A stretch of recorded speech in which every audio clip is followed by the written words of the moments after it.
இன்றைக்கி நம்ம பார்க்க போகிற டாபிக் வந்து ஆட்டோ இம்யூன் டிசீஸ். ஸோ நம்மளுடைய ப்ரீவியஸ் கிளாஸில் வந்து நீங்கள் ஹெச்ஐவி பற்றி படிச்சிருப்பீங்க. ஹெச்ஐவி ஸ்ட்ரக்சர், அதோடைய நேச்சர் ஆஃப் த வைரஸ், எப்படி டெஸ்ட் பண்ணுறது, ஸோ எப்படி மோட் ஆஃப் இன்ஃபெக்ஷன், எப்படி ப்ரிவென்ட் பண்ணுறது, ஸோ அதை பற்றிலாம் ப்ரீவியஸ் கிளாஸில் படிச்சிருப்பீங்க. ஸோ இப்போ இந்த கிளாஸ் நம்ம என்ன படிக்க போகிறோம் அப்படின்னு சொல்லி பார்த்தீங்கன்னா ஆட்டோ இம்யூன் டிசீஸ் அப்படின்றத பற்றி பார்க்கலாம். சரிங்களா? ஸோ இப்போ ஆட்டோ இம்யூன் டிசீஸ் அந்த நேம்லேயே நமக்கு வந்து அதுக்கான அர்த்தம் தெரியணும். Auto immune. சரிங்களா?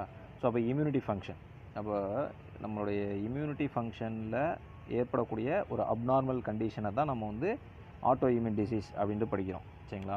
இப்போ இம்யூனிட்டி சிஸ்டம் அப்படின்னு நம்ம பாடியில் இருக்கு இல்லையா, ஸோ அதோடைய வேலை என்ன அப்படின்னு சொல்லி பார்த்தீங்கன்னா வெளியிலேருந்து வரக்கூடிய பேத்தஜென்ஸை எதிர்த்து போராடுறது தான் இம்யூன் சிஸ்டமுடைய ஃபங்க்ஷன் அப்படின்னு படிச்சுப்போம். அந்த வெளியிலேருந்து வரக்கூடிய பொருட்கள்ன்றது ஆன்டிஜன்.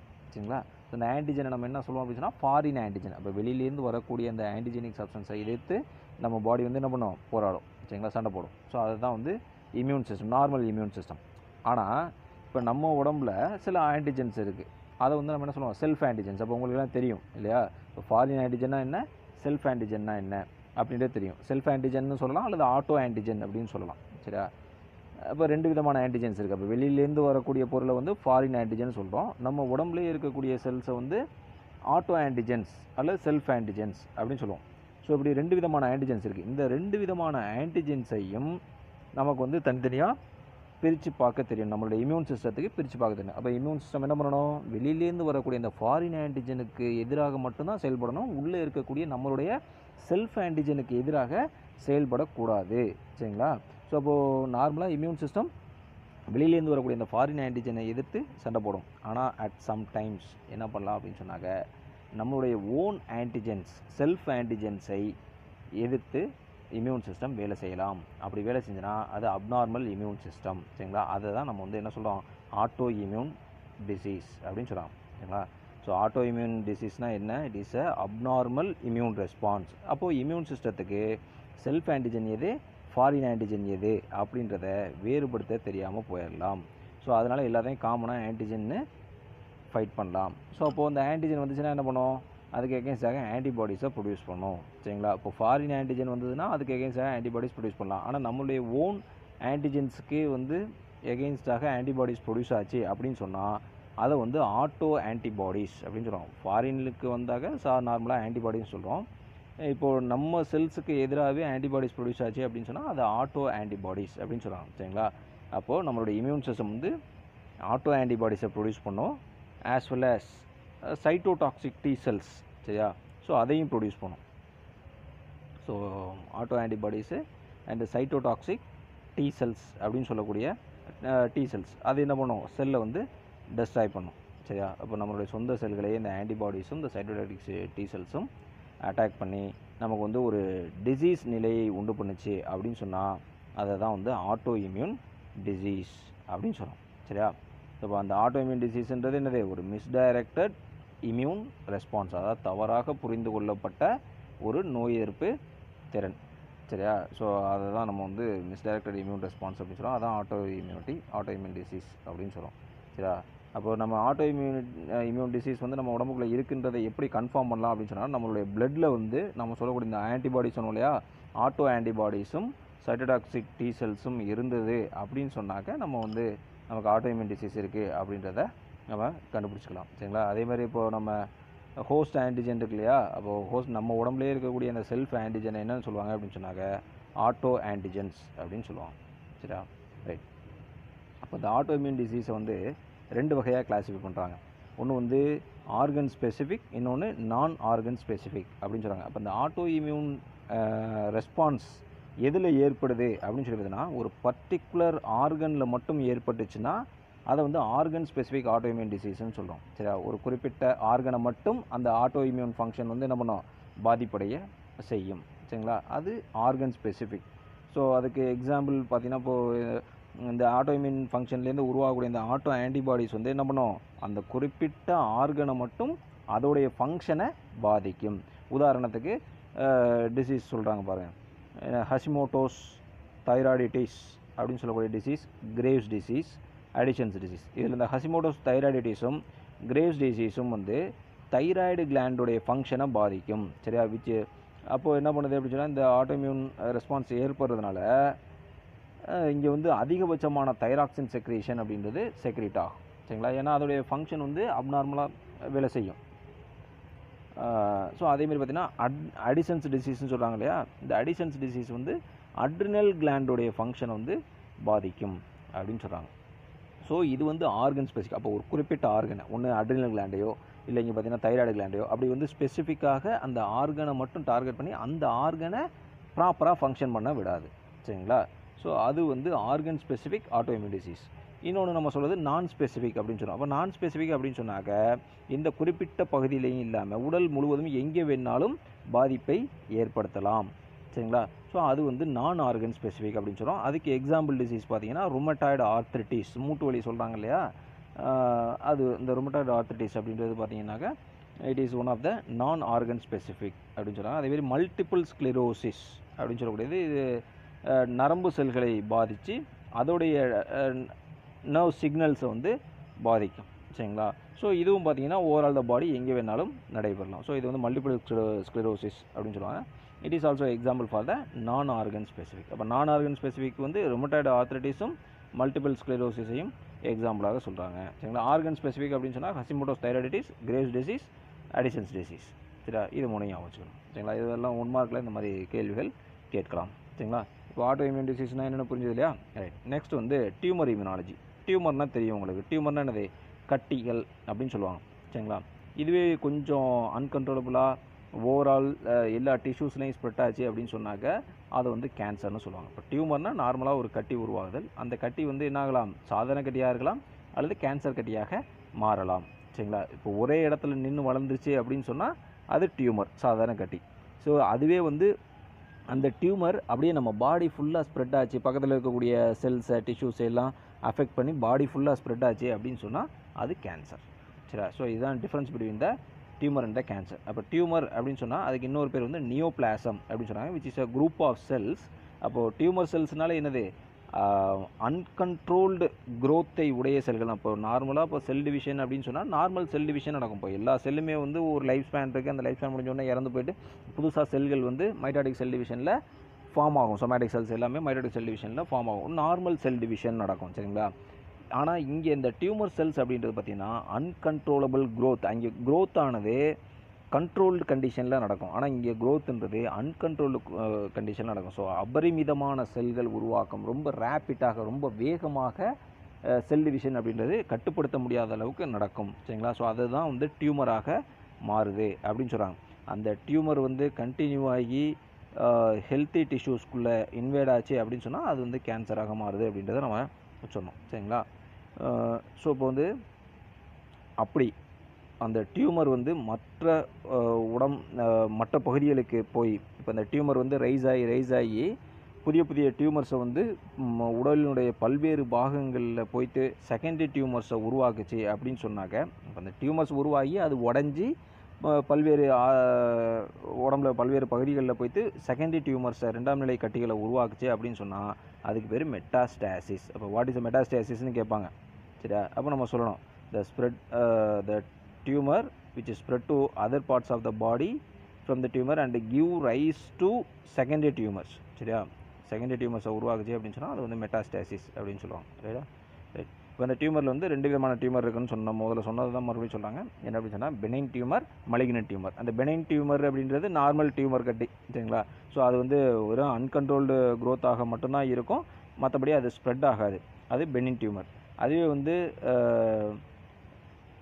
பெனின் டியூமரை வந்து நான் கேன்சரஸ் அப்படின்னு சொல்லுவாங்க. சரிங்களா? ஸோ இன்டெஃபினைட் க்ரோத் இருக்கும், மற்றபடி மற்ற பார்ட்ஸ் ஆஃப் த பாடிக்குள்ளே அது வந்து நுழையாது. ஆனால் மலிக்னன்ட் டியூமர் அப்படி கிடையாது. அன்கண்ட்ரோல்டு க்ரோத் இருக்கும், அதேமாதிரி அதுலேருந்து பிரிஞ்சு என்னாகும், மற்ற சுற்றி இருக்கக்கூடிய நல்ல திசுக்களை போய் அதை டேமேஜ் பண்ணி அதையும் பாதிக்கும். சரிங்களா? அது வந்து கேன்சரஸ் டியூமர் அப்படின்னு சொல்லுவாங்க. அதை வந்து மலிக்னன்ட் டியூமர்ஸ் அப்படின்னு சொல்லக்கூடியது. சரிங்களா? ஸோ இதுதான் வந்து 2 டைப்ஸ் ஆஃப் டியூமர்ஸ்.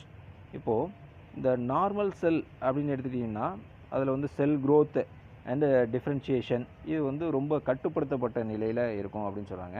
அதே வந்து கேன்சர் செல் அப்படின்னு எடுத்துட்டிங்கனாக்க இந்த கட்டுப்படுத்தக்கூடிய நிகழ்ச்சி அப்படின்றது நடக்காது அப்படின்னு சொல்கிறாங்க. சரிங்களா? ஸோ அதுதான் அதில் விஷயம். இப்போ நார்மல் செல்ஸை பொறுத்த வரைக்கும் பார்த்தீங்க அப்படின்னு சொன்னாக்க காண்டாக்ட் இன்ஹிபிஷன் அப்படின்ற ஒரு பண்பு இருக்குது, சரிங்களா. ஸோ அதனால் என்ன ஆகும் அப்படின்னு சொல்லி பார்த்தீங்கன்னா செல் டிவிஷன் ஆனது கட்டுப்படுத்தப்படும். ஆனால் இங்கே கேன்சர் செல்ஸில் வந்து அந்த காண்டாக்ட் இன்ஹிபிஷன்ற ப்ராப்பர்ட்டி இருக்காது, சரிங்களா. ஸோ அதனால கட்டுப்படுத்த முடியாத, ஏன்னா காண்டாக்ட் இன்ஹிபிஷன் என்ன பண்ணும், இந்த செல் க்ரோத்தை கட்டுப்படுத்தும், சரிங்களா. அதே நேரத்தில் அன்கண்ட்ரோல்டு க்ரோத்தை வந்து தடை செய்யும், சரிங்களா. ஆனால் அந்த ப்ராப்பர்ட்டி வந்து கேன்சரஸ் செல்ஸில் இல்லாத காரணத்தினால இங்கே வந்து செல் க்ரோத் வந்து அபரிமிதமாக இருக்குது அப்படின்னு சொல்கிறாங்க. ஸோ அதனால் வந்து அதிகளவில் செல் மாஸ் உருவாகி டியூமர்ஸ் கட்டியாக உருவாகுது அப்படின்னு சொல்கிறாங்க. கீழே பார்த்தீங்கன்னா டேபிளில் வந்து நமக்கு கேன்சர் செல்லுக்கும் நார்மல் செல்லுக்குமான டிஃப்ரென்சியேஷன் கொடுத்துருக்காங்க. இப்போ நார்மல் செல்னால் எப்படி இருக்கும், கேன்சர் செல்னால் எப்படி இருக்கும் அப்படின்றத பார்க்கலாம். இப்போ நார்மல் செல் அப்படின்னு எழுதிட்டிங்கன்னாக்க இது வந்து ஒரு ஸ்மாலாக யூனிஃபார்ம்லி ஷேப்டு, இப்போ இந்த செல்லுனா இந்த ஷேப்பில் தான் இருக்கும் அப்படின்னு இருக்குது, சரிங்களா. இப்போ ஒரு எபித்தீலியல் செல் இருக்குது அப்படின்னு சொன்னால், இப்போ ஸ்குவாமஸ் எபித்தீலியம் அப்படின்னு சொன்னால் அந்த ஸ்குவாமஸ் எபித்தீலியம் எப்படி இருக்கும், அப்படி தட்டையாக தான் இருக்கும். ஒரு கியூபார்டல் எபித்தீலியம்னா கனசதுரம், சரிங்களா, இந்த மாதிரி தான் இருக்கும். இப்போ காலும்னார் செல்னால் இந்த மாதிரி இருக்கும் அப்படின்றது ஒரு டெஃபினட்டான ஒரு ஷேப் அப்படின்றது உண்டு, சரிங்களா, நார்மல் செல்ஸுக்கு. அதேமாதிரி பார்த்தீங்கன்னா சைட்டோபிளாசம் அதிகமாகவும் நியூக்ளியஸ் வந்து சிறுசாகவும் இருக்கும், சரிங்களா. ஆனால் கேன்சர் செல்ஸில் பார்த்தீங்கன்னா அது அப்படியே டிஃப்ரெண்ட்டாக இருக்கும், சரிங்களா. இப்போது இதுக்கான டெஃபினட்டான ஷேப் அப்படின்றது கிடையாது, லார்ஜ் சைஸாக இருக்கும். அந்த உள்ள நியூக்ளியஸ் வந்து வேரியபிள் ஷேப், அதாவது வெவ்வேறு மாதிரியான வடிவங்களில் இருக்கும். அடுத்து சைட்டோபிளாசம் அப்படின்னு சொல்லி பார்த்தீங்கன்னா ரொம்ப கொஞ்சமான சைட்டோபிளாசம் தான் இருக்கும், சரிங்களா. ஏன்னா மோஸ்ட் ஆஃப் த ஸ்பேஸ் வந்து நியூக்ளியஸை வந்து என்ன பண்ணிடும், ஆக்கிபை பண்ணிடும். ஏன்னா வேரியபிள் சைஸ், வித்தியாசமான அளவுகளில் வந்து நியூக்ளியஸ் வந்து அமைஞ்சிருக்கும் அப்படின்னு சொல்கிறாங்க, சரியா. ஸோ அதேமாதிரி நார்மல் செல்ஸ் எடுத்துட்டிங்கன்னா conformity in sell size and shape, இதை தான் நம்ம சொன்னோம். இது என்ன ஷேப்பில் இருக்குமோ அந்த ஷேப்லேயே தான் இருக்கும். அதேமாதிரி இந்த செல்கள்லாம் வந்து ப்ராப்பராக அரேஞ்ச் ஆகியிருக்கும், சரிங்களா. ஆனால் இங்கே பார்த்திங்கன்னா ஒரே அளவுகளில் இருக்காது, சரிங்களா. நார்மல் செல்ஸ் எல்லாமே வந்து ஒரே அளவுகளில் ஒரே வடிவங்களில் இருக்கும், அதேமாதிரி ப்ராப்பராக அரேஞ்ச் ஆகிருக்கும். ஆனால் கேன்சர் செல்ஸ் வந்து ஒவ்வொன்றும் ஒவ்வொரு சைஸில், ஒன்று சின்ன செல்லாக இருக்கும், ஒன்று பெரிய செல்லாக இருக்கும், சரிங்களா.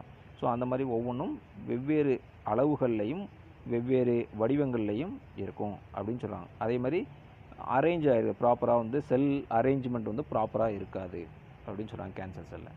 அதேமாதிரி பார்த்தீங்கன்னா இங்கே பொசஸ் டிஃப்ரென்ஷியேட்டட் செல் ஸ்ட்ரக்சர்ஸ். இப்போ ஒரு செல் இருக்குது அப்படின்னு சொன்னாங்க, இப்போ நம்ம முதல்ல சொன்னோம் இல்லையா, இப்போ ஒரு செல் அப்படின்னு சொன்னால் அதுலேருந்து புதுசாக உருவாகக்கூடிய செல் வந்து ஃபஸ்ட்டு நியூவாக உருவாகக்கூடிய செல் வந்து ஸ்டெம் செல்லாக இருக்கும். அந்த ஸ்டெம் செல் அப்படியே என்ன ஆயிரும், அடுத்து மாடிஃபை ஆகி டெஃபினைட் செல்லாக மாறும். இந்த டெஃபினைட் செல்லுன்றதான் என்ன, ஒரு எபித்தீலியல் செல்லாகவோ இல்லை ஒரு மசில் செல்லாகவோ இல்லை ஒரு வாஸ்குலார் செல்லாகவோ ஒரு நியூரல் செல்லாகவோ அந்த மாதிரி ஒரு டெஃபினட்டிவான செல்லாக உருமாற்றம் அடையும். டிஃப்ரென்ஷியேட்டட் செல் ஸ்ட்ரக்சர்ஸ், சரியா, டிஃப்ரென்ஷியேஷனை அடையும், உருமாற்றம் அடையும், சரியா. ஸோ உருமாற்றம் அடைவதற்கு தகுந்த மாதிரி அது மேலே வந்து சர்ஃபேஸ் மார்க்கர்ஸ் அப்படின்றது நார்மலாக இருக்கும். அந்த சர்ஃபேஸ் மார்க்கர்ஸின் அடிப்படையில் தான் அது என்ன செல்லாக மாறணும் அப்படின்றது டிசைட் ஆகுது, சரியா. ஆனால் இங்கே கேன்சர் செல்லை பொறுத்த வரைக்கும் அந்த மாதிரி ஸ்பெஷலைஸ்டு ஃபீச்சர்ஸ் இருக்காது. எல்லாமே பார்த்தீங்கன்னா ஸ்டெம் செல்ஸாக தான் இருக்கும், சரிங்களா. இப்போ ஸ்டெம் செல்ஸ் வந்து என்னவா டிஃப்ரென்ஷியேட் ஆகணும், அந்த என்ன செல்லோ அந்த செல்லாக ஸ்பெசிஃபிக் செல்லாக மாற்றம் அடையணும். ஆனால் இங்கே டெவலப் ஆகக்கூடிய எல்லா செல்லுமே என்ன செல்லாக தான் மாறும், ஸ்டெம் செல்லாக தான் மாறும். ஸோ அந்த ஸ்டெம் செல் வந்து is not differentiated into a particular type of cell, சரிங்களா. ஸோ அதுதான் வந்து கேன்சர் செல். ஸோ அதுதான் loss of normal specialised features. அப்போ குறிப்பிட்ட பண்புடைய செல்களாக மாற்றமடையாது. ஏன்னா அதில் வந்து செல் மார்க்கர்ஸ் வந்து ப்ராப்பராக இருக்காது. செல் மார்க்கர்ஸ் இருந்ததுனா தான் அது என்ன செல்லாக மாறணும்னு டிசைட் ஆகும். இங்கே வந்து செல் மார்க்கர்ஸ் வந்து ப்ராப்பராக இருக்காது அப்படின்னு சொல்கிறாங்க, சரிங்களா. ஸோ அந்த செல் மார்க்கருடைய ஃபங்க்ஷன்றது எக்ஸ்பிரஷன்றது பாதிக்கப்படும், சரிங்களா. ரைட். நெக்ஸ்ட் பார்த்தீங்கன்னா இங்கே செல் டிவிஷனில் வந்து நார்மல் நம்பர் ஆஃப் செல்ஸ் தான் ப்ரொடியூஸ் ஆகும், சரிங்களா. நம்ம ஏன்னா கண்ட்ரோல்டு க்ரோத் அப்படின்றதுனால செல் டிவிஷனில் வந்து lower level of dividing cells தான் இருக்கும், சரியா. அதேமாதிரி செல் டிஷ்யூஸ் வந்து கிளியர்லி டிமார்க்கெட்டட் அப்படின்னு சொல்கிறாங்க, சரிங்களா. சரியாக அது பிரிக்கப்பட்டிருக்கும். அதே இங்கே பார்த்தீங்கன்னாக்க கேன்சர் செல்ஸில் அபரிமிதமாக செல் வந்து டிவைட் ஆகும் அப்படின்னு சொல்கிறாங்க, சரிங்களா. ஸோ இங்கே நார்மல் செல்லில் செல் டிவிஷன் குறைந்த எண்ணிக்கையில் இருக்கும், ஆனால் இங்கே அதிக அளவில் எண்ணிக்கையில் இருக்கும், சரிங்களா. அதேமாதிரி பார்த்திங்கன்னா புவர்லி டிஃபைன்டு டியூமர் பவுண்ட்ரிஸ், அப்போ சரியான வரையறுக்கப்படாத பகுதிகள் வந்து அதோடைய செல் பவுண்டரியாக உருவாகி இருக்கும் அப்படின்னு சொல்கிறாங்க. ஸோ இதில் difference between the normal cells and the cancer cells. சரிங்களா? சரி, ரைட். இப்போது ஒரு செல் டிவிஷன், அதாவது மலிக்னன்ட் கண்டிஷன் ஏற்பட்டுச்சுனால் அந்த செல்லு அது மேலே வந்து ஒரு சர்ஃபேஸ் ஆன்டிஜன் அப்படின்றது க்ரியேட் ஆகும். சரிங்களா? இப்போ நார்மலாக ஏற்கனவே வந்து நார்மல் செல்லில் வந்து ஒரு சர்ஃபேஸ் ஆன்டிஜன் இருந்திருக்கும். ஆனால் அந்த செல்லு சப்போஸ் மலிக்னன்ட் செல்லாக மாறுது, டியூமர் செல்லாக மாறுது, கேன்சர் செல்லாக மாறுது அப்படின்னு சொன்னாக்க அங்கே என்ன ஆகுன்னு சொல்கிறோம், அது மேலே வந்து சர்ஃபேஸ் ஆன்டிஜன் அப்படின்றது புதுசாக உருவாகும், புதிய சர்ஃபேஸ் ஆன்டிஜன்கள் உருவாகும். அல்லது ஏற்கனவே இருக்கக்கூடிய சில சர்ஃபேஸ் ஆன்டிஜன்கள் என்ன ஆகும்னா டெஸ்ட்ராய் ஆகும். சரியா? It occurs new surface antigen, புதுசாக சர்ஃபேஸ் ஆன்டிஜன் உருவாகலாம். அல்லது loss of some normal antigens, ஏற்கனவே அந்த செல்லில் இருக்கக்கூடிய சர்ஃபேஸ் ஆன்டிஜன்ஸ் வந்து டெஸ்ட்ராய் ஆகலாம். சரியா? ஸோ இது ஒரு முக்கியமான பண்பு. இப்போ இந்த சர்ஃபேஸ் ஆன்டிஜனை பேஸ் பண்ணி தான் இங்கே என்ன பண்ணுது, நம்மளுடைய இம்யூன் சிஸ்டம் வந்து ரெஸ்பான்ஸை ஏற்படுத்தும் அப்படின்னு சொல்கிறாங்க. என்ன, ஒன்று ஹியூமரல் ரெஸ்பான்ஸையோ இல்லை செல்லுலர் ரெஸ்பான்ஸையோ அதனுடைய சர்ஃபேஸ் ஆன்டிஜன் மேலே இருக்கிறத வச்சு தான் ஏற்படுத்தும். சரிங்களா? ஆனால் இங்கே கேன்சர் செல்லை பொறுத்த வரைக்கும் பார்த்திங்கன்னா என்ன ஒரு சிக்கல் அப்படின்னு சொன்னாக்க, கேன்சர் செல்ன்றது நம்ம பாடியில் இருக்கக்கூடிய செல் தான். அப்போது நம்மளுடைய இம்யூன் சிஸ்டம் வந்து அதை ரீட் பண்ண முடியாது, டிஃப்ரென்ஷியேட் பண்ண முடியாது. ஏன்னா ஃபாரின் செல் அப்படின்றது நம்ம ஃபாரின் செல்னால் வெளியிலேருந்து வர செல். அப்போ வெளியிலேருந்து வர செல்லை தான் நம்மளுடைய நார்மல் இம்யூன் சிஸ்டம் என்ன பண்ணும், டெஸ்ட்ராய் பண்ணும். அப்போ நம்ம உள்ளேயே இருக்கக்கூடிய செல் அப்படின்றதுனால அதோடைய சர்ஃபேஸ் ஆன்டிஜன்றது என்னது, பழக்கப்பட்ட சர்ஃபேஸ் ஆன்டிஜன் தான். அப்போ ஏற்கனவே எக்ஸிஸ்டிங் சர்ஃபேஸ் ஆன்டிஜன் தான். அப்படின்ற போது அது நம்மளுடைய செல்லுன்னு ரெகக்னைஸ் பண்ணிவிட்டு அந்த செல்லை நம்மளுடைய இம்யூன் சிஸ்டம் டெஸ்ட்ராய் பண்ணாது. ஸோ அந்த காரணத்தினால தான் கேன்சர் செல்ஸ் வந்து அபரிமிதமாக வளர்வதற்கு காரணமாக இருக்குது. சரிங்களா? ஏன்னா நம்மளுடைய இம்யூன் சிஸ்டமால் டிஃப்ரென்ஷியேட் பண்ண முடியாது. ஏன்னா அது வந்து நம்மளுடைய செல் அப்படின்றதுனால அதை டிஃப்ரென்ஷியேட் பண்ணி அதை வந்து அழிக்காது அப்படின்னு சொல்கிறாங்க. சரிங்களா? நெக்ஸ்ட் பார்த்தீங்கன்னா, ஆனால் அதிலே இன்னொரு கான்ட்ரோவர்சி இருக்குது. என்ன அப்படின்னு சொல்லி பார்த்தீங்கன்னா, நம்மளுடைய இம்யூனாலஜிக்கல் சர்வைலன்ஸ் அப்படின்னு ஒரு தியரி இருக்குது. ஸோ அதுபடி பார்த்திங்கன்னாக்க நம்மளுடைய இம்யூன் சிஸ்டம் வந்து ஒரு நார்மல் செல்லையும் ஒரு கேன்சர் செல்லையும் வந்து கண்டுபிடிச்சி, கேன்சர் செல் இருந்ததுன்னா சீக் அண்ட் டெஸ்ட்ராய், தேடி கண்டுபிடிச்சி அந்த மலிக்னன்ட் செல்ஸை வந்து என்ன பண்ணும், அழிச்சிரும் அப்படின்னு சொல்கிறாங்க. சரிங்களா? இப்போது இந்த மெக்கானிசம் வந்து ப்ராப்பராக நடைபெற்றுச்சு அப்படின்னு சொன்னாக்க எந்த பிரச்சனையும் இல்லை. நம்ம டியூமர் செல்ஸ் உருவாச்சுன்னா உடனே வந்து நம்ம இம்யூனாலஜிக்கல் சிஸ்டம் வேலை செஞ்சு சீக் அண்ட் டெஸ்ட்ராய், தேடி கண்டுபிடிச்சி அழிச்சிரும் மலிக்னன்ட் செல்ஸை. ஆனால் சப்போஸ் நம்மளுடைய சர்வேலன்ஸ் மெக்கானிசம் வந்து due to ageing factors, so வயசாகிற காரணத்தினாலேயோ இல்லை நம்மளுடைய ஃப்ரம் த பர்த்து, சரிங்களா, பிறந்ததுலேருந்தே நம்மளுடைய இம்யூனாலஜிக்கல் சிஸ்டம் சரியாக வேலை செய்யாத காரணத்தினாலேயோ இல்லை அக்யூர்ட் இம்யூனோ டெஃபிஷியன்சிஸ், அதாவது நம்ம அந்த ஹெச்ஐவி மாதிரி சொல்லுவோம் இல்லையா, இந்த மாதிரி ஒரு வைரஸ்கள் வந்து ஏதோ ஒரு காரணத்தினால நம்மளுடைய நோய் எதிர்ப்பு திறனை குறைச்சது காரணத்தினாலேயோ நமக்கு என்ன பண்ணிடலாம், அது வேலை செய்யாமல் போயிடலாம். சரிங்களா? ஒன்று வந்து ஏஜிங் ப்ராப்பர்ட்டி அல்லது right from the birth or acquired immunodeficiencies. சரிங்களா? அப்போது நம்மளுடைய நோய் எதிர்ப்பு திறன் இந்த மாதிரி காரணங்களால் குறைவாக இருந்ததுனால் அப்போ தேடி கண்டுபிடிச்சி அழிக்க முடியாது. ஸோ அப்போது ஆட்டோமேட்டிக்காக கேன்சர் செல்ஸ்ன்றது டெவலப் ஆகும் அப்படின்னு சொல்கிறாங்க. சரிங்களா? அப்போ இம்யூனாலஜிக்கல் சர்வைலன்ஸ் கரெக்டாக இருந்தது அப்படின்னு சொன்னால், அப்போ நம்ம பாடியிலலாம் நமக்கு வந்து கேன்சர் செல்ஸ் உருவாகலை அப்படின்னா என்ன அர்த்தம், நம்மளுடைய இம்யூனாலஜிக்கல் சர்வைலன்ஸ் வந்து கரெக்டாக இருக்குது, நம்மளுடைய இம்யூனிட்டி சிஸ்டம் கரெக்டாக மானிட்டர் பண்ணிகிட்ருக்கு நம்ம பாடியை. சரிங்களா? எங்கேயாவது கேன்சர் செல்ஸ் உருவாதா, அப்படி உருவாச்சுன்னா என்ன பண்ணுவோம், உடனே போய் அதை அழிச்சிரும். சரிங்களா? ஸோ அந்த மாதிரி வேலைகளை வந்து செய்யும். சரிங்களா? ரைட். நெக்ஸ்ட் பார்த்தீங்கன்னா இம்யூனோதெராப்பி அப்படின்னு சொல்லுவாங்க. ஸோ வாட் இஸ் எ இம்யூனோதெராப்பி அப்படின்னு பார்த்தீங்கன்னா, இது ஒரு பயாலஜிக்கல் தெராப்பி சிஸ்டம். சரிங்களா? ஸோ இது வந்து ஒன்று நம்மளுடைய பாடியிலேருந்து உருவாகக்கூடிய ஆன்டிபாடிஸோ அல்லது லெபார்ட்ரியில் உருவாக்கக்கூடிய ஆன்டிபாடிஸோ. லெபார்ட்ரியில் வந்து நம்ம மோனோக்ளோனல் ஆன்டிபாடிஸ்ன்ற ஒரு விஷயத்தை வந்து உருவாக்குவோம். சரிங்களா? ஒரு ஆன்டிஜனை எடுத்து ஒரு நம்ம சொன்ன அந்த டியூமர் செல்ஸ் மாதிரி ஒரு செல்லுக்குள்ளே இன்ட்ரடியூஸ் பண்ணி வச்சுட்டோம் அப்படின்னு சொன்னாக்க அந்த டியூமர் செல்ஸ் என்ன பண்ணுவோம், ரேப்பிடாக மல்டிப்ளை ஆகும். அப்படி மல்டிப்ளை ஆகும்போது நாம் இன்சர்ட் பண்ண ஆன்டிஜெனிக் சப்ஸ்டன்ஸும் என்ன ஆகும், மல்டிப்ளை ஆகும். ஸோ அப்போ அதுக்கு எதிராக நம்மளுடைய இந்த பாடி செல்ஸ் என்ன பண்ணும், ஆன்டிபாடிஸை ப்ரொடியூஸ் பண்ணும். சரிங்களா? அப்போது டியூமர் செல்லுன்றதுனால அது மல்டிப்ளை ஆகும்போது என்ன ஆகும், நிறைய ஆன்டிபாடிஸ்ன்றது உருவாகும். சரிங்களா? ஸோ அதை தான் வந்து நம்ம என்ன சொல்லுவாங்க, மோனோக்ளோனல் ஆன்டிபாடிஸ் அப்படின்னு சொல்கிறாங்க. சரிங்களா? ஸோ அந்த மாதிரி வந்து ஆர்டிஃபிஷியலாக லெபார்ட்ரியில் உருவாக்குறதா இருந்தாலும் சரி, இல்லை நம்ம உடல்லேருந்து உருவாக்கி அந்த பிளட் சீரம்லேருந்து பிரித்து எடுக்கக்கூடிய பொருள். சரிங்களா? ஸோ இதை தான் வந்து நம்ம இம்யூனோதெரப்பி அப்படின்னு சொல்கிறோம். இன்றைக்கி இந்த இதெல்லாம் சொல்கிறாங்களே, கொரோனா வைரஸ்க்கு பிளாஸ்மா தெராப்பின்னு சொல்கிறாங்க இல்லையா? அந்த பிளாஸ்மா தெராப்பின்றது it is a type of immunotherapy தான். சரிங்களா? என்ன பண்ணுறாங்க, பிளாஸ்மாவில் வந்து அந்த ஆன்டிபாடிஸ் ப்ரெசென்ட் ஆகிருக்கும் இல்லையா? நம்ம இப்போ கொரோனா வைரஸ் அஃபெக்ட் ஆகிருந்துச்சுன்னா அந்த கொரோனாவுக்கு எதிராக நம்ம பாடி என்ன பண்ணியிருக்கோம், ஆன்டிபாடிஸை ப்ரொடியூஸ் பண்ணியிருக்கோம். அந்த ஆன்டிபாடிஸ் நம்மளுடைய பிளட்டில் இருந்திருக்கும், பிளட்டில் குறிப்பாக பிளாஸ்மாவில் இருந்திருக்கும். சரியா? அப்போ பிளாஸ்மாவை மட்டும் தனியாக நம்ம பிளட்லேருந்து பிளாஸ்மா மட்டும் தனியாக பிரித்து எடுத்து அதில் இருக்கக்கூடிய ஆன்டிபாடிஸை யார் கொடுக்குறாங்க, இப்போ அஃபெக்டட் பர்சன் கொடுக்கும்போது அந்த ஆன்டிபாடிஸ் உடனே போய் கொரோனா வைரஸை அழிக்குது. சரிங்களா? ஸோ அதுதான் வந்து மோனோக்ளோனல் ஆன்டிபாடிஸ்ன்னு சொல்கிறோம். சரிங்களா? அது வந்து it is a type of immunotherapy. சரிங்களா? ரைட். ஸோ இந்த மாதிரி வந்து இம்யூனோதெராப்பி மெத்தட் இருக்குது. இப்போது ஒரு கேன்சரை வந்து குணப்படுத்தணும் அப்படின்னு சொன்னால், ஒரு கேன்சரஸ் செல் எங்கேயாவது இருக்குன்னா அந்த கேன்சரஸ் செல்லில் போய் நாம் இப்போது த்ரூ ஆப்ரேஷன் மூலமாக, சர்ஜிக்கல் மெத்தட்ஸ் மூலமாக நம்ம கட் பண்ணி அந்த கட்டியை வந்து ரிமூவ் பண்ணிடலாம். இருந்தாலும் அதோடைய பேக்ரவுண்ட் செல்ஸ் வந்து ஸ்டில் நம்ம ஆப்ரேட் பண்ணதுக்கு அப்புறமும் அங்கே வந்து எஃபெக்டிவாக இருந்து மறுபடியும் புதிய செல்களை வந்து புதிய கேன்சர்ஸ் கட்டி வந்து உருவாக்கும். சரிங்களா? ஸோ இப்போ இம்யூனோதெராப்பி அப்படின்றது என்ன அப்படின்னு சொல்லி பார்த்தீங்கன்னாக்க, ஒருத்தருக்கு அந்த மாதிரி சர்ஜிக்கல் மெத்தட் மூலமாக அந்த டியூமரை ரிமூவ் பண்ண பின்னாடியும் நாம் வந்து தொடர்ச்சியாக சில வேலைகளை வந்து செய்ய வேண்டியிருக்கு. சரிங்களா? ஸோ அது என்னென்ன அப்படின்னு சொல்லி பார்த்தீங்கன்னா, ஒரு இன்டகிரேட்டட் அப்ரோச் வந்து மேற்கொள்கிறாங்க. அது என்ன அப்படின்னு சொல்லி பார்த்தீங்கன்னாக்க, after removing the tumorous cells from the affected region, அதுக்கடுத்து நம்ம என்ன பண்ணணும்னு சொன்னால் ரேடியோ தெராப்பி பண்ணணும். சரிங்களா? அடுத்து கீமோதெராப்பி பண்ணணும், அடுத்து இம்யூனோதெராப்பி பண்ணணும் அப்படின்னு சொல்கிறாங்க. ஸோ இதெல்லாம் பண்ணால் தான் எஃபெக்டிவாக இந்த கேன்சர் மறுபடியும் வளராமல் இருக்கும். சரிங்களா?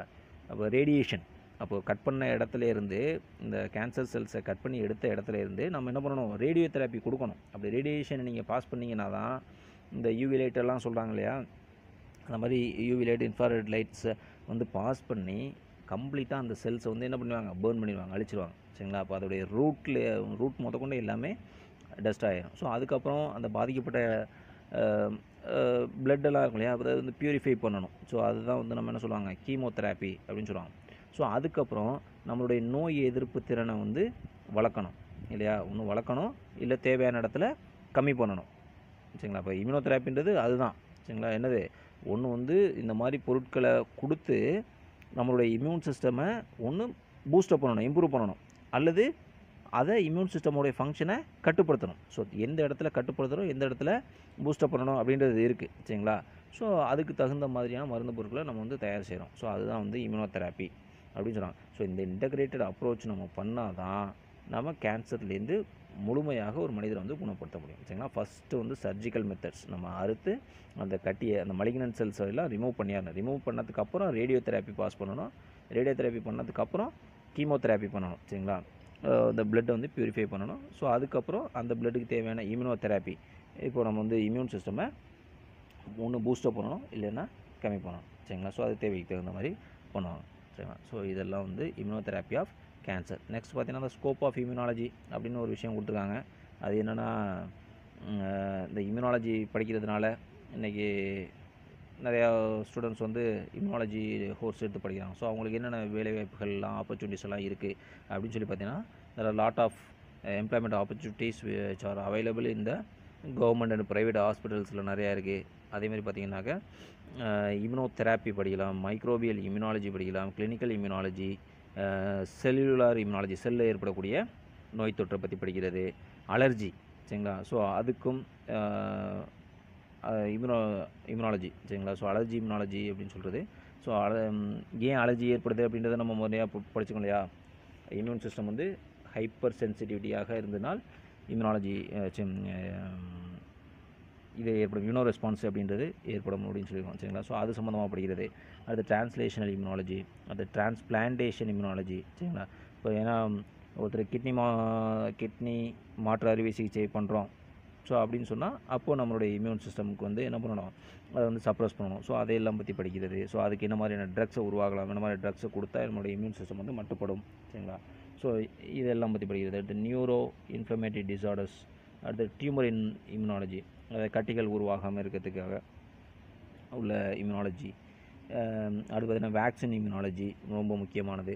அடுத்து inflammatory disorders, ocular immunology and inflammation. So இதெல்லாம் வந்து ஸ்கோப் ஆஃப் இம்யூனாலஜி அப்படின்னு சொல்லுவாங்க. ஸோ நெக்ஸ்ட்டு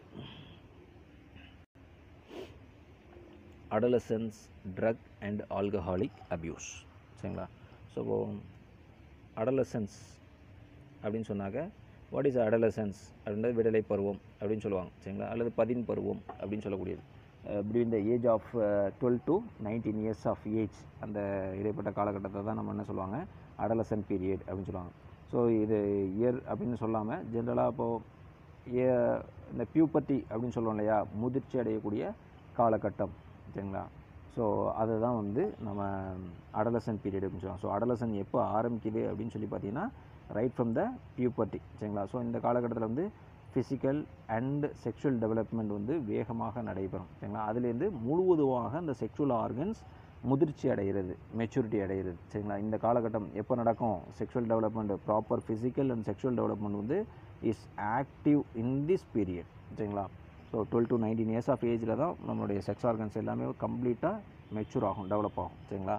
ஸோ இது வந்து அடலசன்ட் பீரியட் அப்படின்னு சொல்கிறாங்க. இந்த அடலசன்ட் பீரியடில் பார்த்திங்கன்னா நிறையா changes, high dynamic period of psychological and social changes அப்படின்னு சொல்கிறாங்க. நம்ம சமூகத்தில் சரி, நம்மளுடைய உளவியல் ரீதியான பல்வேறு மாற்றங்கள் அப்படின்றது இந்த பீரியடில் தான் வந்து ரொம்ப வேகமாக நடைபெறும் அப்படின்னு சொல்கிறாங்க. சரிங்களா? ஸோ அதேமாரி பார்த்திங்கன்னா இந்த அடலசன்ட் பீரியடில் நமக்கு வந்து ஃப்ரெண்ட்ஸ் குரூப் வந்து நிறையா இருப்பாங்க. சரிங்களா? அவங்க வந்து பீர் குரூப் அப்படின்னு சொல்கிறது. ஸோ அவங்களுடைய தாக்கம் வந்து நமக்கு நிறையா இருக்கும். சரிங்களா?